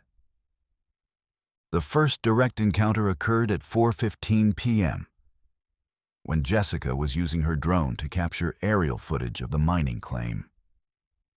The drone's camera began showing images that didn't match what they could see from the ground. Structures that had been demolished decades ago, mining equipment that had long since been removed, and most unnervingly, human figures moving around the site as if the mine was still in active operation. Frank recognized the clothing and equipment from historical photographs, realizing that the drone was somehow capturing images from the past, showing the mining claim as it had existed over a century ago. Jessica was thrilled by the anomalous footage. seeing it as the kind of viral content that would generate millions of views and establish her reputation as a serious paranormal investigator. But Frank was growing increasingly concerned about the intensity of the phenomena they were experiencing. In his 30 years of research, he had never encountered anything like the temporal distortions and electronic anomalies that seemed to be centered around Morrison's claim. At sunset, as they prepared to leave the site, Jessica made a decision that would prove fatal. She wanted to spend the night at the mining claim, believing that the paranormal activity would be more intense after dark. Frank strongly advised against this, explaining that the desert could be dangerous at night and that they had already documented enough material for her project. But Jessica was determined to capture footage of Morrison's ghost, convinced that a direct encounter would create the kind of viral content that would launch her career to the next level. Against Frank's better judgment, they set up camp near the mine entrance, with Jessica's cameras positioned to capture any supernatural activity that might occur during the night. As darkness fell, the temperature dropped dramatically, and the oppressive silence that had characterized the area during the day became even more pronounced. Jessica's equipment began registering electromagnetic anomalies that were off the charts, and her thermal cameras showed heat signatures moving around the campsite, even though no living beings were present. At 11:23 p.m., Ezekiel Morrison appeared. He materialized slowly, like a photograph developing in a darkroom, becoming more solid and defined with each passing second. Morrison was exactly as the historical accounts had described him. A tall, lean man in his 40s, wearing the rough clothes of a 1900s prospector, with the kind of weathered face that spoke of years spent working in the harsh desert environment. But his eyes held a rage that had been building for over a century, and his presence radiated a malevolence that made both Jessica and Frank instinctively step backward. Morrison didn't speak, but his intentions were clear. He pointed directly at Jessica's cameras, then made a slashing gesture across his throat. The message was unmistakable. He wanted the filming to stop, wanted his story to remain untold, wanted the living to leave his claim undisturbed. But Jessica, driven by her desire for viral content and convinced that she was on the verge of documenting the paranormal encounter of a lifetime, continued filming. The ghost miner's response was swift and violent. Morrison raised his pickaxe and brought it down on Jessica's main camera, shattering the expensive equipment into pieces. But instead of stopping there, he turned his attention to Jessica herself, advancing on her with the same murderous intent that had characterized his interactions with claimed jumpers over a century ago. Frank grabbed Jessica's arm and began pulling her toward their vehicle. But Morrison moved with supernatural speed, positioning himself between them and their escape route. What happened next defied every law of physics that Frank understood. Morrison swung his pickaxe at Jessica, and although the ghostly tool passed through her body without causing physical harm, Jessica screamed and collapsed as if she had been struck by a real weapon. When Frank helped her to her feet, he saw that her eyes had changed. They now held the same ancient rage that burned in Morrison's ghostly gaze. And when she spoke, her voice carried harmonics that no human throat could produce. "This is my claim," Jessica said, but the words seemed to come from Morrison himself, speaking through her body. "My gold, my mountain, my right to defend what's mine." Frank realized that Morrison hadn't just attacked Jessica. He had possessed her, using her body as a vessel to continue his eternal vigil over the mining claim that had cost him his life. The possession lasted for 3 hours, during which Jessica alternated between her normal personality and the vengeful spirit of Ezekiel Morrison. Frank watched in horror as she demonstrated knowledge of mining techniques and historical events that she couldn't possibly have known, speaking in the dialect and terminology of a 1900s prospector. When the possession finally ended at dawn, Jessica had no memory of what had occurred. But the experience had changed her in ways that would become apparent over the following weeks. Jessica's footage from that night was corrupted beyond repair, showing only static and distorted images that revealed nothing of the supernatural encounter they had experienced. But more disturbing was what happened to Jessica herself. She began experiencing blackouts during which she would find herself in remote desert locations with no memory of how she had gotten there. During these episodes, she would be discovered digging in the sand with her bare hands, searching for gold that existed only in Morrison's century-old memories. Frank tried to help Jessica understand what had happened to her, but she refused to believe that she had been possessed by a ghost. Instead, she attributed her experiences to stress and dehydration, continuing to pursue her content creation career despite the increasingly frequent blackouts and personality changes. But her followers began to notice differences in her videos. An obsession with mining history, references to events and people from the early 1900s, and a growing hostility toward anyone who questioned her research. The final video Jessica posted showed her returning to Morrison's claim alone, despite Frank's warnings and her own family's concerns about her mental state. The footage was discovered on her camera 3 days later, when search and rescue teams found her abandoned vehicle near the mine entrance. The video showed Jessica digging frantically at the mine entrance, muttering about claim jumpers and the need to protect her gold. The final frames captured her disappearing into the mine shaft, following a figure that the camera couldn't quite focus on, but that cast a shadow identical to Morrison's ghostly silhouette. Jessica Reeves was never found, despite extensive search efforts that included professional cave rescue teams and ground-penetrating radar. The official investigation concluded that she had become lost in the abandoned mine system and succumbed to dehydration or injury. But Frank knew the truth. Morrison had claimed another victim, adding Jessica to his eternal workforce of the possessed and the damned. The Oatman Highway continues to attract tourists and content creators, but Frank no longer serves as a guide for paranormal investigators. He's seen too much, learned too much about the price of disturbing the dead and exploiting tragedy for entertainment.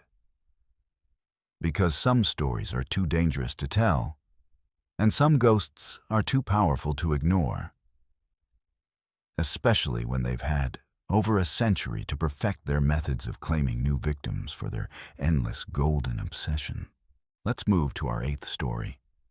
And this one will demonstrate that some acts of heroism transcend death itself.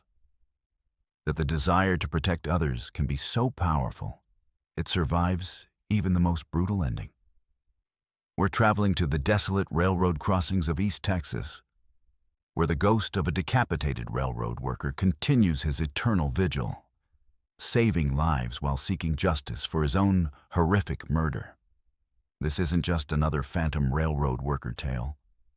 This is about the price of standing up to corruption, about what happens when good men die for doing the right thing, and how their spirits refuse to rest until their work is finished. Train conductor Ray Gutierrez had been working the freight lines through East Texas for 19 years, and he thought he understood every mile of track, every crossing, every potential hazard that could threaten the massive cargo trains he helped guide through the rural landscape. Ray was a third-generation railroad man, following in the footsteps of his father and grandfather, who had taught him that the railroad was more than just a job. It was a sacred trust to move America's commerce safely and efficiently. He took pride in his perfect safety record, his attention to detail, and his reputation among younger workers as someone who could teach them how to survive in one of America's most dangerous professions. Maria Santos was a crossing guard who had been assigned to the remote intersection where County Road 47 crossed the main freight line about 15 miles outside of Marshall, Texas. Maria was new to the job, having been hired just 3 months earlier to replace the previous guard who had quit after reporting unusual incidents that the railroad company had dismissed as stress-related hallucinations. The crossing was notoriously dangerous. A blind curve on both the road and the rail line meant that drivers often couldn't see approaching trains until it was too late, and the freight trains couldn't stop in time to avoid collisions. On August 12, 2023, Ray was conducting his final training run with Maria, teaching her the proper protocols for managing the crossing during night operations when visibility was at its worst. The freight train they were escorting carried hazardous materials, tank cars filled with industrial chemicals that could create a catastrophic environmental disaster if derailed. Ray had emphasized to Maria that this particular crossing required extra vigilance, not just because of the dangerous cargo, but because of the crossing's history of fatal accidents. What Ray didn't tell Maria was the darker history of the crossing, the story that older railroad workers whispered about but never officially acknowledged. In 1987, a crossing guard named Thomas Mitchell had been murdered at this exact location, decapitated by unknown assailants who had made his death look like a railroad accident. Mitchell had been investigating safety violations and corruption within the railroad company, documenting evidence that certain crossings were being deliberately undermanned to save money, even though this policy was resulting in preventable deaths. The night of Mitchell's murder, he had discovered that someone was planning to sabotage the crossing signals, creating a situation that would cause a massive collision between a passenger train and a school bus returning from a late football game. Mitchell had tried to prevent the sabotage, but the conspirators had killed him and positioned his body on the tracks to make it appear that he had been struck by a train while performing his duties. The official investigation had concluded that Mitchell's death was an accident, but his headless ghost had been seen at the crossing ever since, continuing his work of protecting travelers from the dangers that corrupt officials refused to address. At 11:47 p.m., as Ray and Maria conducted their safety inspection of the crossing equipment, they noticed that the warning lights were malfunctioning. The signals that should have alerted drivers to approaching trains were flickering erratically, and the crossing gates were moving up and down without any apparent pattern. Ray immediately radioed the dispatcher to report the equipment failure, but the response was troubling. The control center showed all systems functioning normally, with no indication of any problems at the crossing. Maria was checking the signal mechanisms when she saw him first. A tall figure in a railroad uniform, standing about 50 yards down the track, holding a lantern that cast an unnaturally bright light in the darkness. The figure appeared to be waving the lantern in a specific pattern, the traditional railroad signal for danger ahead. But when Maria called Ray's attention to the mysterious flagman, Ray saw nothing but empty tracks stretching into the night. At 12:15 a.m., their radio crackled with an emergency transmission from the dispatcher. A passenger train carrying 200 people was approaching the crossing from the east, while a freight train loaded with propane tanks was approaching from the west. Due to a communication error, both trains had been given clearance to proceed through the crossing at the same time, setting up a collision that would kill hundreds of people and create an explosion that could be felt for miles. Ray immediately understood the magnitude of the disaster that was about to unfold. The passenger train couldn't stop in time, the freight train was too heavy to brake quickly, and the malfunctioning crossing signals meant that neither engineer would receive adequate warning of the approaching collision. Ray began running toward the crossing with emergency flares, hoping to signal both trains manually. But he knew that the distance and timing made success unlikely. That's when the headless flagman appeared to both of them. Thomas Mitchell materialized in the middle of the crossing, his railroad uniform from 1987 clearly visible in the moonlight. But where his head should have been, there was only empty space above his collar. In his hands, he carried a lantern that burned with supernatural intensity, casting light that seemed to penetrate the darkness far beyond what any normal flame could achieve. Mitchell began signaling with his lantern, using the traditional railroad codes that Ray recognized from his training. The ghost was communicating in the precise, professional language of railroad safety, indicating the positions of both approaching trains and the exact timing needed to prevent the collision. But Mitchell wasn't just providing information. He was taking action, moving with supernatural speed to manually operate the crossing equipment that had been sabotaged decades earlier. Ray watched in amazement as the headless flagman worked the crossing controls, somehow restoring power to the warning lights and lowering the crossing gates at precisely the right moment. The passenger train's engineer saw the signals and began emergency braking procedures, while the freight train received Mitchell's lantern signals and began reducing speed. But the ghost's work wasn't finished. He positioned himself directly on the tracks between the two approaching trains, his lantern held high, creating a beacon that both engineers could see from miles away. The collision was averted by less than 30 seconds. The passenger train stopped just short of the crossing, while the freight train managed to reduce its speed enough to pass safely through the intersection. 200 lives had been saved by the intervention of a railroad worker who had been dead for 36 years, a man whose dedication to safety had survived his own brutal murder. But as the immediate crisis passed, Ray realized that Thomas Mitchell's appearance had marked him in ways he was only beginning to understand.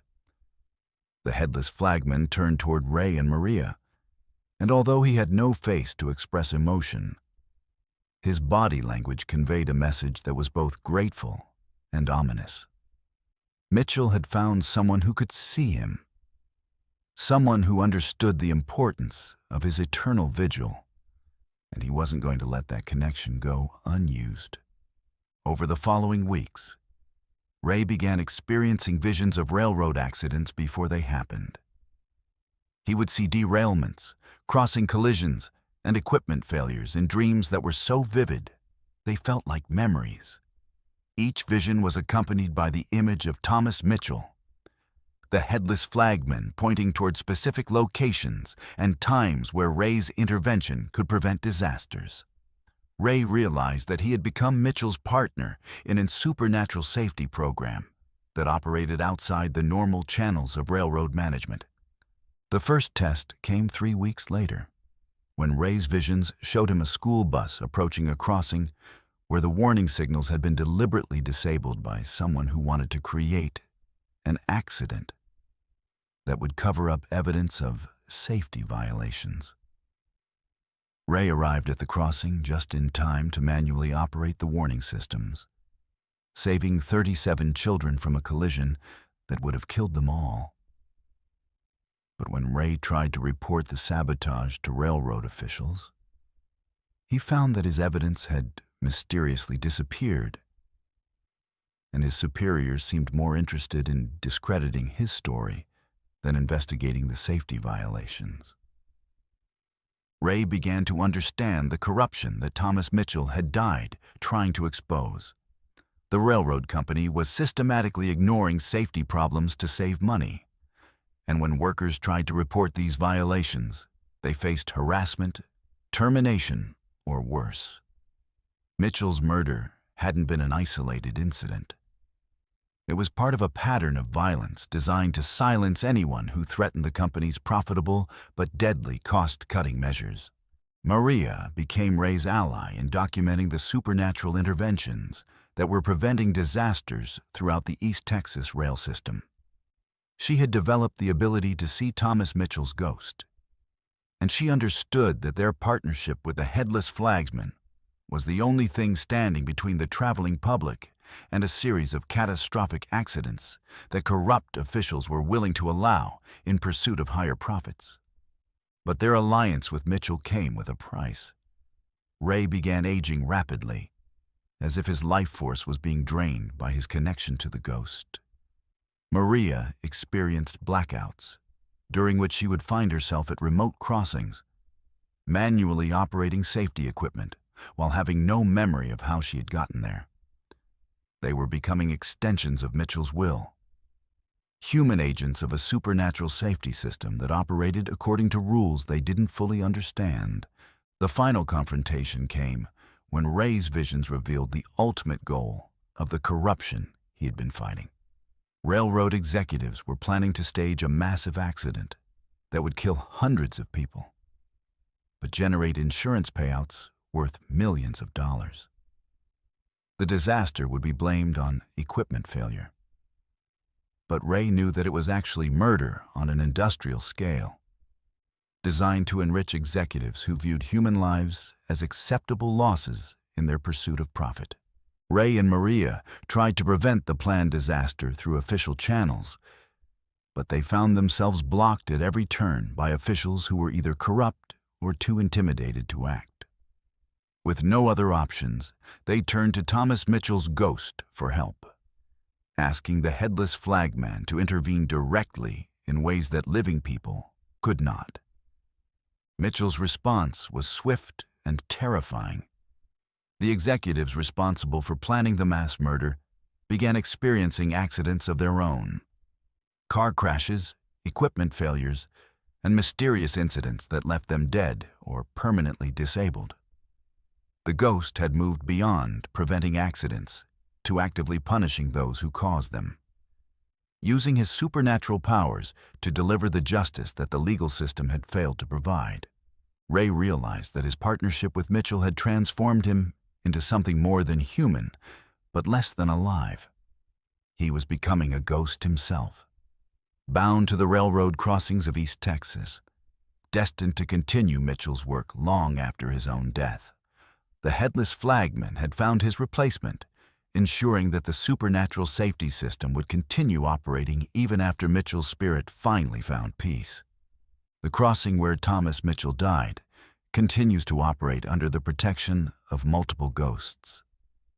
The original headless flagman and his growing team of human converts who have dedicated their afterlives to preventing the disasters that corporate greed makes inevitable.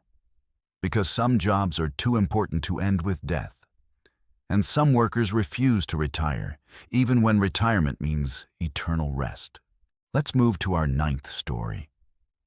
And this one will show you that sometimes the law enforcement that protects us in life continues its duty long after death, but not always with the same sense of justice we expect from the living. We're heading to the endless stretch of Interstate 80 that cuts through Nevada's high desert, where the Nevada Highway Patrol has been reporting encounters with a phantom police cruiser that appears to enforce laws that don't exist in any statute book, arresting drivers for crimes they haven't committed yet, and dispensing a form of justice that operates outside the boundaries of time itself. Captain Janet Cross had been with the Nevada Highway Patrol for 27 years, working her way up from rookie trooper to district commander through a combination of exemplary service and an intuitive understanding of the unique challenges posed by policing America's loneliest highways. Janet had seen everything the desert could throw at law enforcement. High-speed chases that ended in spectacular crashes, drug smugglers using the remote highways to transport their cargo, and the occasional tourist who wandered off the interstate and died of exposure in the unforgiving landscape. But nothing in her experience had prepared her for the reports that had been filtering in from her officers over the past 6 months.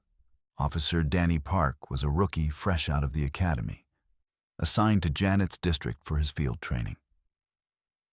Danny was eager, intelligent, and possessed the kind of moral certainty that made him an ideal candidate for law enforcement. But he lacked the cynicism that comes with years of dealing with the worst aspects of human nature. Janet had chosen to personally oversee Danny's training because she recognized in him the same idealism that had driven her own career, and she wanted to ensure that his enthusiasm for justice wasn't crushed by the harsh realities of police work. On September 8th, 2023, Janet and Danny were conducting a routine patrol of the I-80 corridor during the graveyard shift, the 11 p.m. to 7 a.m. period, when the highway was at its most dangerous. The combination of long-haul truckers fighting fatigue, drunk drivers heading home from Reno casinos, and the hypnotic effect of driving through endless darkness made this stretch of road a magnet for fatal accidents. Janet was using the patrol as an opportunity to teach Danny about the subtle signs that indicated when a driver was impaired, distracted, or dangerous. At 2:17 a.m., their radio crackled with a dispatch call that immediately caught Janet's attention. Another highway patrol unit was requesting backup for a traffic stop near mile marker 127. But when Janet checked her computer system, there were no other units assigned to that sector. According to the duty roster, she and Danny were the only patrol car within 50 miles of that location. Janet radioed dispatch to clarify the situation, but the response was puzzling. Dispatch had no record of any other units in the area, and no backup requests had been logged. Danny suggested that they investigate the reported location, thinking that perhaps another unit had been diverted to their sector without proper notification. Janet agreed, but as they approached mile marker 127, she began to feel the kind of unease that comes from 27 years of police instincts warning her that something was fundamentally wrong. The highway was completely empty. No traffic, no parked vehicles, no sign of any police activity that would have generated a backup request. That's when they saw the patrol car. It was parked on the shoulder about a quarter-mile ahead, its emergency lights flashing in the distinctive pattern used by Nevada highway patrol vehicles. But as they drew closer, Janet noticed that something was off about the cruiser. It appeared to be an older model, possibly from the 1980s, with a paint scheme and equipment configuration that hadn't been used by the department in decades. The license plate was visible, but seemed to shimmer and change when viewed directly, as if the numbers and letters were constantly shifting. Janet pulled up behind the mysterious patrol car and activated her own emergency lights, following standard protocol for assisting another officer. But when she and Danny exited their vehicle, they found the other cruiser empty. The driver's door was open, the radio was crackling with static, and there was a clipboard on the front seat with what appeared to be a traffic citation in progress. The handwriting on the citation was clear and professional, but the violation codes didn't match any that Janet recognized from current Nevada traffic law. Danny approached the passenger side of the Phantom Cruiser and called out to Janet with excitement in his voice. "Captain, you need to see this. There's someone in the back seat." Janet moved to Danny's position and peered through the rear window of the patrol car. Sitting in the back seat, separated from the front by the standard prisoner transport barrier, was a man in his 30s wearing civilian clothes. He appeared to be unconscious or in some kind of trance, staring straight ahead with unfocused eyes. Janet tried the rear door and found it unlocked. The man in the back seat didn't respond to her voice or touch, but he was breathing normally and showed no signs of injury. When Janet checked his wallet for identification, she found a driver's license that made her blood run cold. The license belonged to Marcus Rivera, with an address in Reno and an issue date of September 15th, 2023. Exactly 1 week in the future. Before Janet could process the implications of finding a man with identification from the future, she heard Danny's voice calling from the front of the Phantom Patrol car. "Captain, the radio's picking up transmissions, but they're not coming from our dispatch." Janet listened to the radio chatter and realized that the communications were following proper police protocol. But the unit numbers, call signs, and incident codes were unlike anything used by the Nevada Highway Patrol. The radio crackled with a transmission that seemed to be directed at them. "Unit 247, this is Control. Suspect in custody for future violation of NRS 484B.653. Transport to temporal holding facility for processing." Janet grabbed the radio microphone and responded, "This is Captain Cross, Nevada Highway Patrol. Identify yourself and your jurisdiction." The response came immediately. "Unit 247, you are interfering with a lawful arrest. Suspect Rivera has been detained for vehicular homicide scheduled to occur on September 15th, 2023. Preventive detention authorized under Emergency Protocol 7. Danny looked at Janet with confusion and growing fear. "Captain, what's Emergency Protocol 7? I've never heard of preventive detention for future crimes." Janet hadn't heard of it either, but she was beginning to understand that they were dealing with something that operated outside normal law enforcement procedures. The Phantom Patrol car was apparently arresting people for crimes they were going to commit, using legal authorities that didn't exist in any jurisdiction, she knew. The situation became more surreal when the unconscious man in the back seat suddenly spoke, his voice flat and emotionless. "I didn't mean to kill them. The kids were crossing the street, and I was texting, and I didn't see them until it was too late. But that's not supposed to happen until next week. How can I be arrested for something I haven't done yet?" Marcus Rivera was confessing to a crime that existed only in the future, describing events that hadn't occurred but apparently were destined to happen. Janet made a decision that would haunt her for the rest of her career. She opened the rear door of the Phantom Patrol car and helped Marcus Rivera out of the vehicle. "Sir, you're not under arrest. Whatever you think you've done, it hasn't happened yet. And we're going to make sure it doesn't happen at all." But as soon as Marcus stepped out of the Phantom Cruiser, the vehicle began to fade, becoming translucent and insubstantial until it disappeared completely, leaving only the scent of motor oil and something that reminded Janet of ozone after a lightning strike. Marcus Rivera stood in the middle of Interstate 80, looking around in confusion as if he had just awakened from a deep sleep.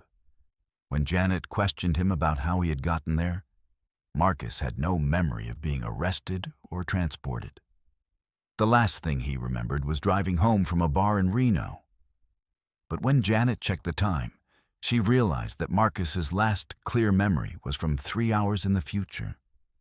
Events that hadn't happened yet, but somehow had already been interrupted by his arrest. Janet and Danny transported Marcus to the nearest hospital for evaluation. But the medical examination revealed nothing unusual, except for a blood alcohol level that was exactly at the legal limit. Not enough to cause impairment, but exactly the amount that would be present if he had consumed alcohol at the rate and timing that would lead to the accident he had confessed to. Marcus was living in a state of temporal displacement, existing simultaneously in the present and the future that the Phantom Patrol car had prevented.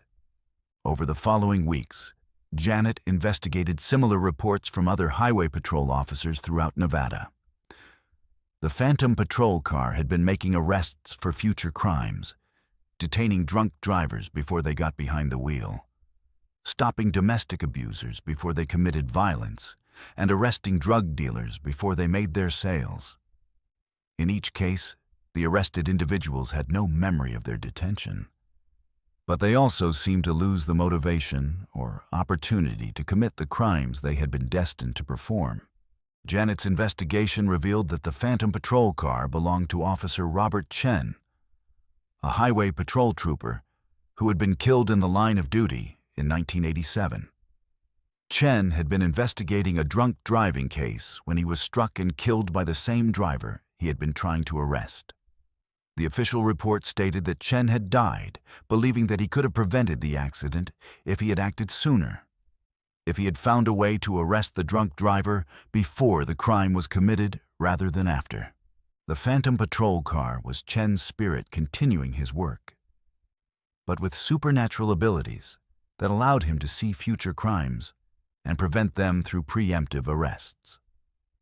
Chen had found a way to achieve perfect law enforcement, stopping crimes before they happened, protecting victims who didn't even know they were in danger.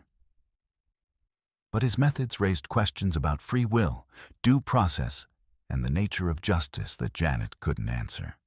Danny Park began experiencing visions of future crimes after his encounter with the Phantom Patrol car. He would see accidents, assaults, and robberies before they happened, and he felt compelled to intervene, even though he had no legal authority to arrest people for crimes they hadn't committed yet. Janet realized that Danny was being recruited by Officer Chen's ghost, being prepared to join the supernatural law enforcement system that operated outside normal legal constraints. The final encounter occurred when Janet received a radio transmission from the Phantom Patrol car, directing her to arrest Danny Park for future violation of oath of office and conspiracy to obstruct justice. Janet realized that Chen's ghost had determined that Danny would eventually become corrupt, that his idealism would be replaced by cynicism and criminal behavior. The Phantom Patrol car was preparing to arrest Danny for crimes he would commit years in the future, removing him from law enforcement before he could betray his oath. Janet refused to cooperate with the Phantom arrest, but she watched helplessly as Danny began to change. His personality became flat and emotionless. His decision-making process seemed to operate according to logic that prioritized crime prevention over constitutional rights. And his reports began to describe arrests and interventions that had no basis in normal police procedure. Danny was becoming an agent of the Phantom Patrol car, a living officer who could make arrests in the present based on crimes that would occur in the future. Captain Janet Cross retired from the Nevada Highway Patrol 6 months later, unable to reconcile her oath to uphold the law with the supernatural justice system that was operating on her highways. But she continued to monitor police reports from Interstate 80, documenting cases where officers reported assistance from mysterious backup units that dispatch had no record of sending. Because some cops never stop working their beat, even when their beat extends into dimensions where crime and punishment operate according to rules that the living were never meant to understand. The Phantom Patrol car continues to operate on Interstate 80, making arrests for future crimes and recruiting living officers to join its supernatural law enforcement system. Because in the endless desert of Nevada, where time moves differently and justice operates outside normal legal boundaries, some cops have found a way to achieve perfect crime prevention by arresting criminals before they become criminals and protecting victims before they know they need protection. Let's move to our 10th story.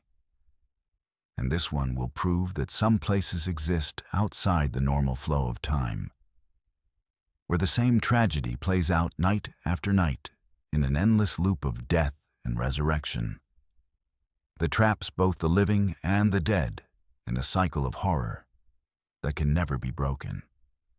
We're traveling to Highway 50 in Nevada, known as the loneliest road in America, where a 24-hour diner serves the same customers the same meals at the same time every night, and where the staff has been working the same shift for over 60 years without aging a single day. Carol Brennan had been working as a waitress at the Midnight Diner for what felt like an eternity, though she could only clearly remember the events of one specific night, October 23rd, 1962.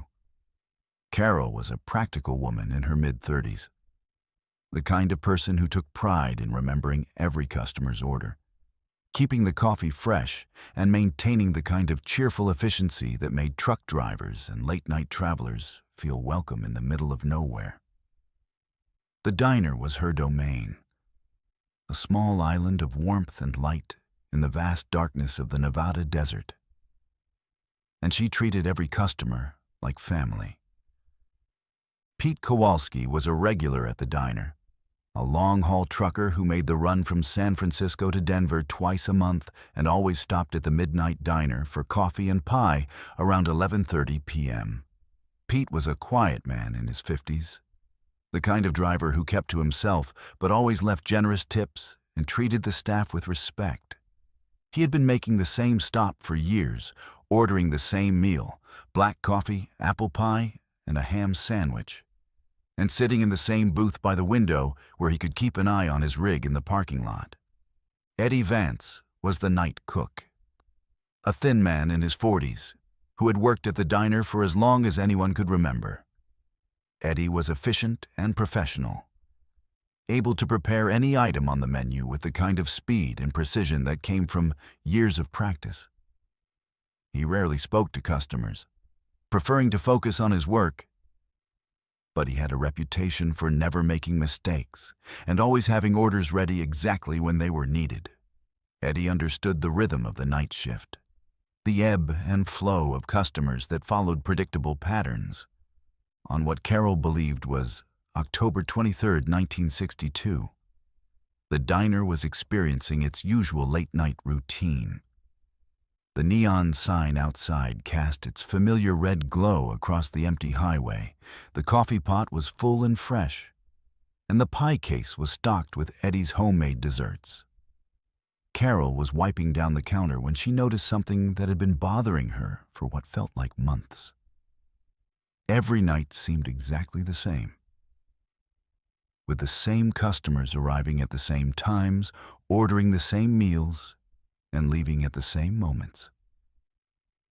At 11:15 p.m., the bell above the door chimed as the first customer of the night entered. It was Mrs. Henderson, an elderly woman who always ordered tea and toast, sat in the corner booth, and left exactly 37 minutes later. Carol served her with practiced efficiency, but as she poured the tea, she noticed that Mrs. Henderson's hands looked exactly the same as they had the night before, and the night before that. No changes in the liver spots, no variation in the way she held her cup, no difference in the quiet humming she did while eating. At 11:32 p.m., Pete Kowalski pushed through the door, his timing as precise as always. He nodded to Carol, took his usual booth, and waited for her to bring his coffee without having to order. But tonight, Carol decided to test something that had been nagging at her subconscious. "Evening, Pete. The usual?" she asked. But instead of bringing him black coffee, she poured cream into the cup. Pete didn't seem to notice the difference, drinking the coffee as if it was exactly what he had expected, even though Carol knew he never took cream. At 11:45 p.m., a young couple entered the diner. Tommy and Susan, who always ordered milkshakes and shared a piece of chocolate cake. They sat in the same booth, had the same conversation about their plans to get married, and left the same 25-cent tip. Carol had heard their conversation hundreds of times, word for word, gesture for gesture, and she was beginning to realize that she wasn't just experiencing déjà vu. She was reliving the same night over and over again. Eddie seemed oblivious to the repetitive nature of their existence, cooking the same orders with the same timing, cleaning the same dishes, and restocking the same supplies. But when Carol tried to talk to him about her growing suspicions, Eddie would respond with the same phrases he always used, as if he was reading from a script that never changed. Carol began to understand that she was the only one who retained any awareness of the endless repetition, the only one who could see the prison they were all trapped in. At 12:47 a.m., the event that defined their eternal night began to unfold. 3 men entered the diner, rough-looking characters in leather jackets who immediately made Carol uncomfortable. The leader was a tall man with cold eyes and a scar across his left cheek, flanked by 2 smaller men who moved with the nervous energy of career criminals. Carol had served them hundreds of times, and she knew exactly what was going to happen next. But she seemed powerless to change the outcome. The men ordered coffee and pie, but Carol could see the tension building in their body language. They were casing the diner, planning something violent, and Carol's growing awareness of the time loop allowed her to see details she had missed in previous iterations. The leader kept checking his watch. The man on his left had a gun bulge under his jacket, and the third man was positioning himself to block the exit. They weren't just customers. They were robbers preparing to commit a crime that would end in tragedy. At 1:15 a.m., the robbery began. The leader pulled a gun and demanded that Carol empty the cash register, while his accomplices threatened the other customers. Pete tried to intervene, reaching for something in his jacket. But the second gunman shot him before he could draw whatever weapon he was carrying. Mrs. Henderson screamed and tried to run, but the third robber caught her and threw her to the ground with such force that Carol heard her neck snap. Eddie emerged from the kitchen with a shotgun, but the leader was ready for him. The gunfight that followed was brief and brutal, with Eddie managing to wound one of the robbers before being shot multiple times.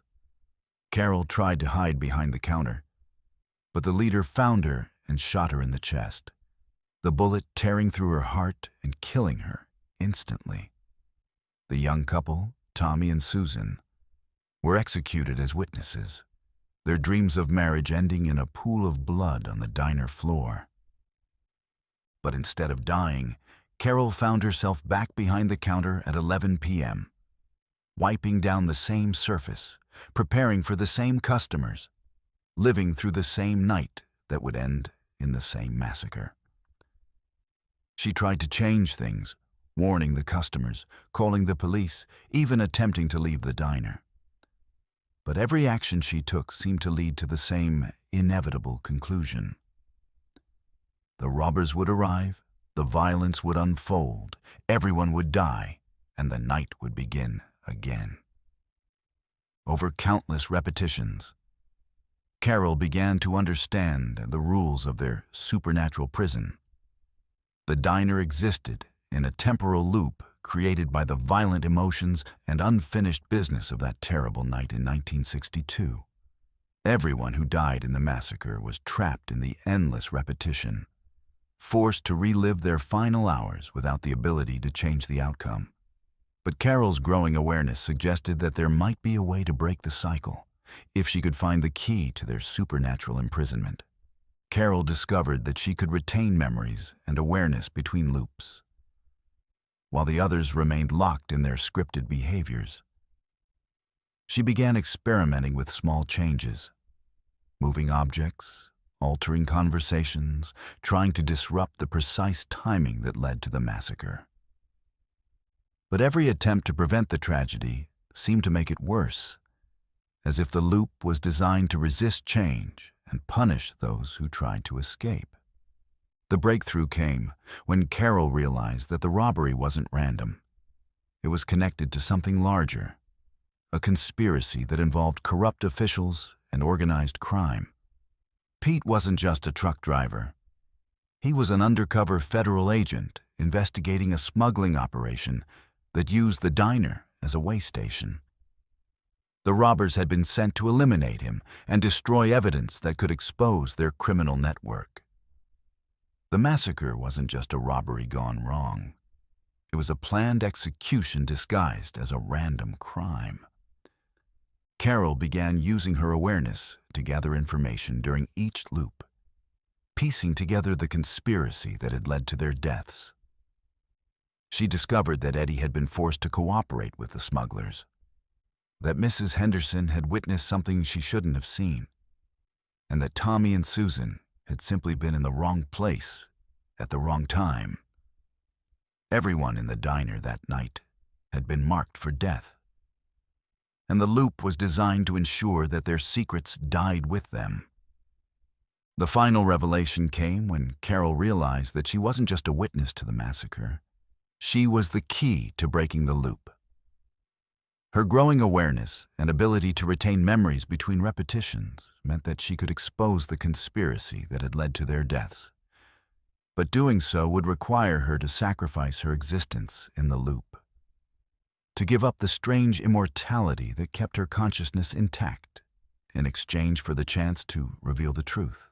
Carol made her choice during what she hoped would be the final repetition of October 23, 1962. Instead of hiding behind the counter when the robbers arrived, she confronted them with the knowledge she had gained through countless loops. She named their real employers, revealed the details of the smuggling operation, and exposed the corruption that had led to the massacre. The robbers were so shocked by her impossible knowledge that they hesitated, giving Pete the chance to complete his mission and Eddie the opportunity to defend his customers. The loop shattered like glass, and Carol felt herself dissolving as the supernatural prison collapsed around her. The last thing she saw was the diner fading into the Nevada desert, taking with it the endless repetition of tragedy and death that had defined her existence for over 60 years. The Midnight Diner had finally closed, and its staff had finally been allowed to rest. Highway 50 through Nevada remains one of America's loneliest roads, but travelers no longer report seeing the neon sign of the Midnight Diner glowing in the desert darkness. The building that once housed the restaurant has been abandoned for decades, but sometimes, on clear nights when the moon is dark, drivers claim to see lights in the windows and smell coffee brewing in the empty structure. Because some places exist outside normal time, and some tragedies are too powerful to be contained by death, creating loops of horror that can only be broken by those brave enough to sacrifice everything for the truth. The Midnight Diner massacre remains officially unsolved, but Carol Brennan's sacrifice ensured that the truth would eventually surface, that justice would be served, and that the endless cycle of death and repetition would finally come to an end. Some waitresses never stop serving their customers, even when service means giving up their own existence to protect others from the horrors that lurk in the spaces between time and eternity. Let's move to our final story, and this one will reveal the terrifying truth that connects every haunted highway in America. That all roads lead to the same dark destination, and some journeys were never meant to end. We're returning to the research of Dr. Samuel Wright, a paranormal investigator who spent his entire career documenting supernatural phenomena along America's highways, only to discover that he had been manipulated from the very beginning by an ancient entity that had been using him to complete a ritual that would merge our world with something far more sinister. Dr. Samuel Wright had dedicated 43 years of his life to studying paranormal activity along America's highway system, documenting over 2,000 supernatural encounters from coast to coast. Samuel was a methodical researcher, approaching each case with scientific rigor while maintaining an open mind about phenomena that defied conventional explanation. His database contained detailed reports from Route 491's Phantom Trucker, Pennsylvania's Screaming Bridge, California's Gold Rush Phantom, Maine's vanishing hitchhiker, Missouri's devil light, New Jersey's coin-throwing boy, Arizona's mining ghost, Texas's headless flagman, Nevada's phantom patrol car, and the temporal loop of the midnight diner. What Samuel didn't realize until it was too late was that his research wasn't random academic curiosity. It was a carefully orchestrated plan that had been guiding his work for decades. Each case he investigated, each witness he interviewed, each piece of evidence he collected was part of a larger pattern that he was helping to complete. The entity that had been manipulating him was ancient beyond human comprehension, a consciousness that existed in the spaces between dimensions and fed on the psychic energy generated by human suffering and death. On Halloween night 2023, Samuel was reviewing his life's work in his study, surrounded by filing cabinets filled with witness statements, photographs, audio recordings, and maps that showed the locations of every supernatural encounter he had documented. As he spread the maps across his desk, Samuel noticed something that made his blood run cold.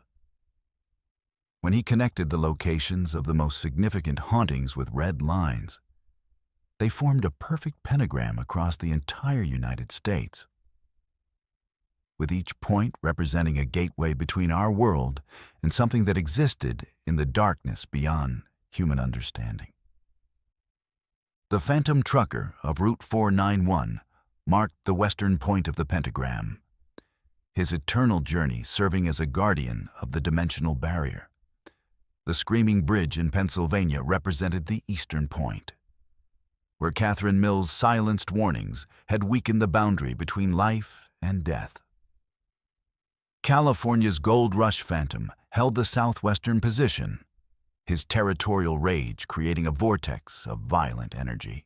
Maine's vanishing hitchhiker controlled the northeastern point, trapping good Samaritans in temporal loops that fed the entity's hunger for human souls. The center of the pentagram was located in Kansas, at the intersection of several major highways, where Samuel had documented the highest concentration of supernatural activity in his entire career. This was where the entity had been waiting, growing stronger with each soul it claimed, each tragedy it orchestrated, each investigator it manipulated into serving its ultimate purpose. Samuel realized that his 43 years of research had been building toward this moment, when the pentagram would be complete and the barriers between dimensions would collapse. As Samuel stared at the map, he felt a presence in his study that he had sensed throughout his career but never fully understood. The entity revealed itself slowly, not as a physical form, but as a consciousness that invaded his mind, showing him visions of the true purpose behind every haunted highway in America. The roads weren't just haunted, they were conduits, channels through which the entity could influence events in our world, creating the suffering and death that sustained its existence. The entity had been manipulating human civilization for millennia, using roads and pathways to spread its influence across the globe. Ancient Roman roads, medieval trade routes, and modern highways all served the same purpose, creating networks through which the entity could harvest human souls and gradually weaken the barriers that kept it trapped in its dimensional prison. Samuel's research had been the final component needed to complete the ritual that would free the entity from its supernatural bonds. Samuel tried to resist the entity's influence, but he discovered that his decades of exposure to supernatural phenomena had changed him in ways he hadn't understood. His mind had been gradually conditioned to serve the entity's will. His research had been guided by supernatural forces, and his very existence had become intertwined with the consciousness that had been using him as an unwitting agent. He was no longer fully human. He had become a bridge between dimensions, a living conduit through which the entity could manifest in our world. The final phase of the ritual began at midnight on Halloween. when the barriers between dimensions were at their weakest. Samuel felt his consciousness expanding, connecting with every haunted highway he had ever studied, every ghost he had ever documented, every supernatural phenomenons he had ever investigated. He could see the phantom trucker driving his eternal route, the screaming bridge where Catherine Mills tried to warn travelers, the gold rush phantom defending his claim, and all the other spirits that had been unknowingly serving the entity's purpose. Samuel realized that every ghost story he had documented was connected to the same source, the ancient entity that had been feeding on human suffering for thousands of years. The spirits weren't independent hauntings. They were extensions of the entity's will, manifestations of its hunger for souls and its desire to break free from the dimensional prison that had contained it since the dawn of human civilization. Samuel's research had given the entity the knowledge it needed to coordinate these manifestations into a single, overwhelming assault on reality itself. As the ritual reached its climax, Samuel felt the entity's true nature flooding into his consciousness. It was older than humanity, a predator from a dimension where pain and suffering were the only forms of sustenance. It had been trapped in the spaces between worlds by forces that no longer existed, and it had spent millennia searching for a way to break free and consume our reality. The haunted highways were its feeding grounds, the supernatural phenomena were its hunting methods, and researchers like Samuel were its unwitting servants. The pentagram of haunted highways began to glow with supernatural energy. Visible from space as a massive symbol burned into the American landscape. At each point of the pentagram, the supernatural activity intensified beyond anything Samuel had ever documented. The phantom trucker's rig became a convoy of ghostly vehicles. The screaming bridge echoed with the voices of thousands of victims. The gold rush phantom's claim expanded to encompass entire mountain ranges, and every haunted highway in America became a portal through which the entity's influence could spread. Samuel made a final, desperate attempt to break the ritual by destroying his research. But he discovered that the information had already served its purpose. The entity no longer needed his documentation. It had used his work to create a permanent network of supernatural conduits that would allow it to influence events in our world indefinitely. Samuel's life's work had become the foundation for humanity's destruction, and there was nothing he could do to stop the process he had helped to complete. As the entity's influence spread across America's highway system, Samuel felt his individual consciousness dissolving into something vast and alien. He was becoming part of the entity itself, his human identity subsumed into a collective intelligence that viewed humanity as nothing more than food. His last coherent thought was a warning that he tried to broadcast to every paranormal investigator, every ghost hunter, every person who had ever been fascinated by the supernatural. The entities they studied were not separate phenomena, but parts of a single, malevolent consciousness that had been manipulating human civilization for its own purposes. The highway to hell convergence was complete, and America's roads had become arteries through which an ancient evil could feed on human souls. The entity had achieved its goal of breaking free from its dimensional prison, and it was now free to spread its influence across the globe, using the network of roads and highways that connected every human settlement. Samuel Wright's research had provided the final key to humanity's doom, and his transformation into part of the entity ensured that the knowledge needed to reverse the process would never be available to those who might try to fight back. My friends, as we reach the end of this terrifying journey through America's most haunted highways, I need you to understand something crucial. These aren't just stories. They're warnings, Every mile of asphalt you drive, every lonely stretch of highway you travel, every dark road you take when the sun goes down, you're entering territory where the rules of our world don't always apply. Here's my advice to you. Trust your instincts. If something feels wrong on the road, if you see something that doesn't belong, if you encounter someone who seems out of place or out of time, don't ignore that feeling. Your survival instincts exist for a reason, and they're often the only thing standing between you and becoming another story like the ones we've shared tonight. Never stop to help someone who appears on a deserted highway without proper identification or a clear explanation of how they got there. Never participate in supernatural rituals, no matter how harmless they seem. Never investigate abandoned places alone, especially those with histories of violence or tragedy. And most importantly, never assume that the dead are powerless. Some spirits are more dangerous than any living threat you'll ever face. But here's what I need from you right now. If this video has opened your eyes to the darkness that lurks on America's highways, if these stories have made you realize that there are forces in this world that operate beyond human understanding, then you have a responsibility.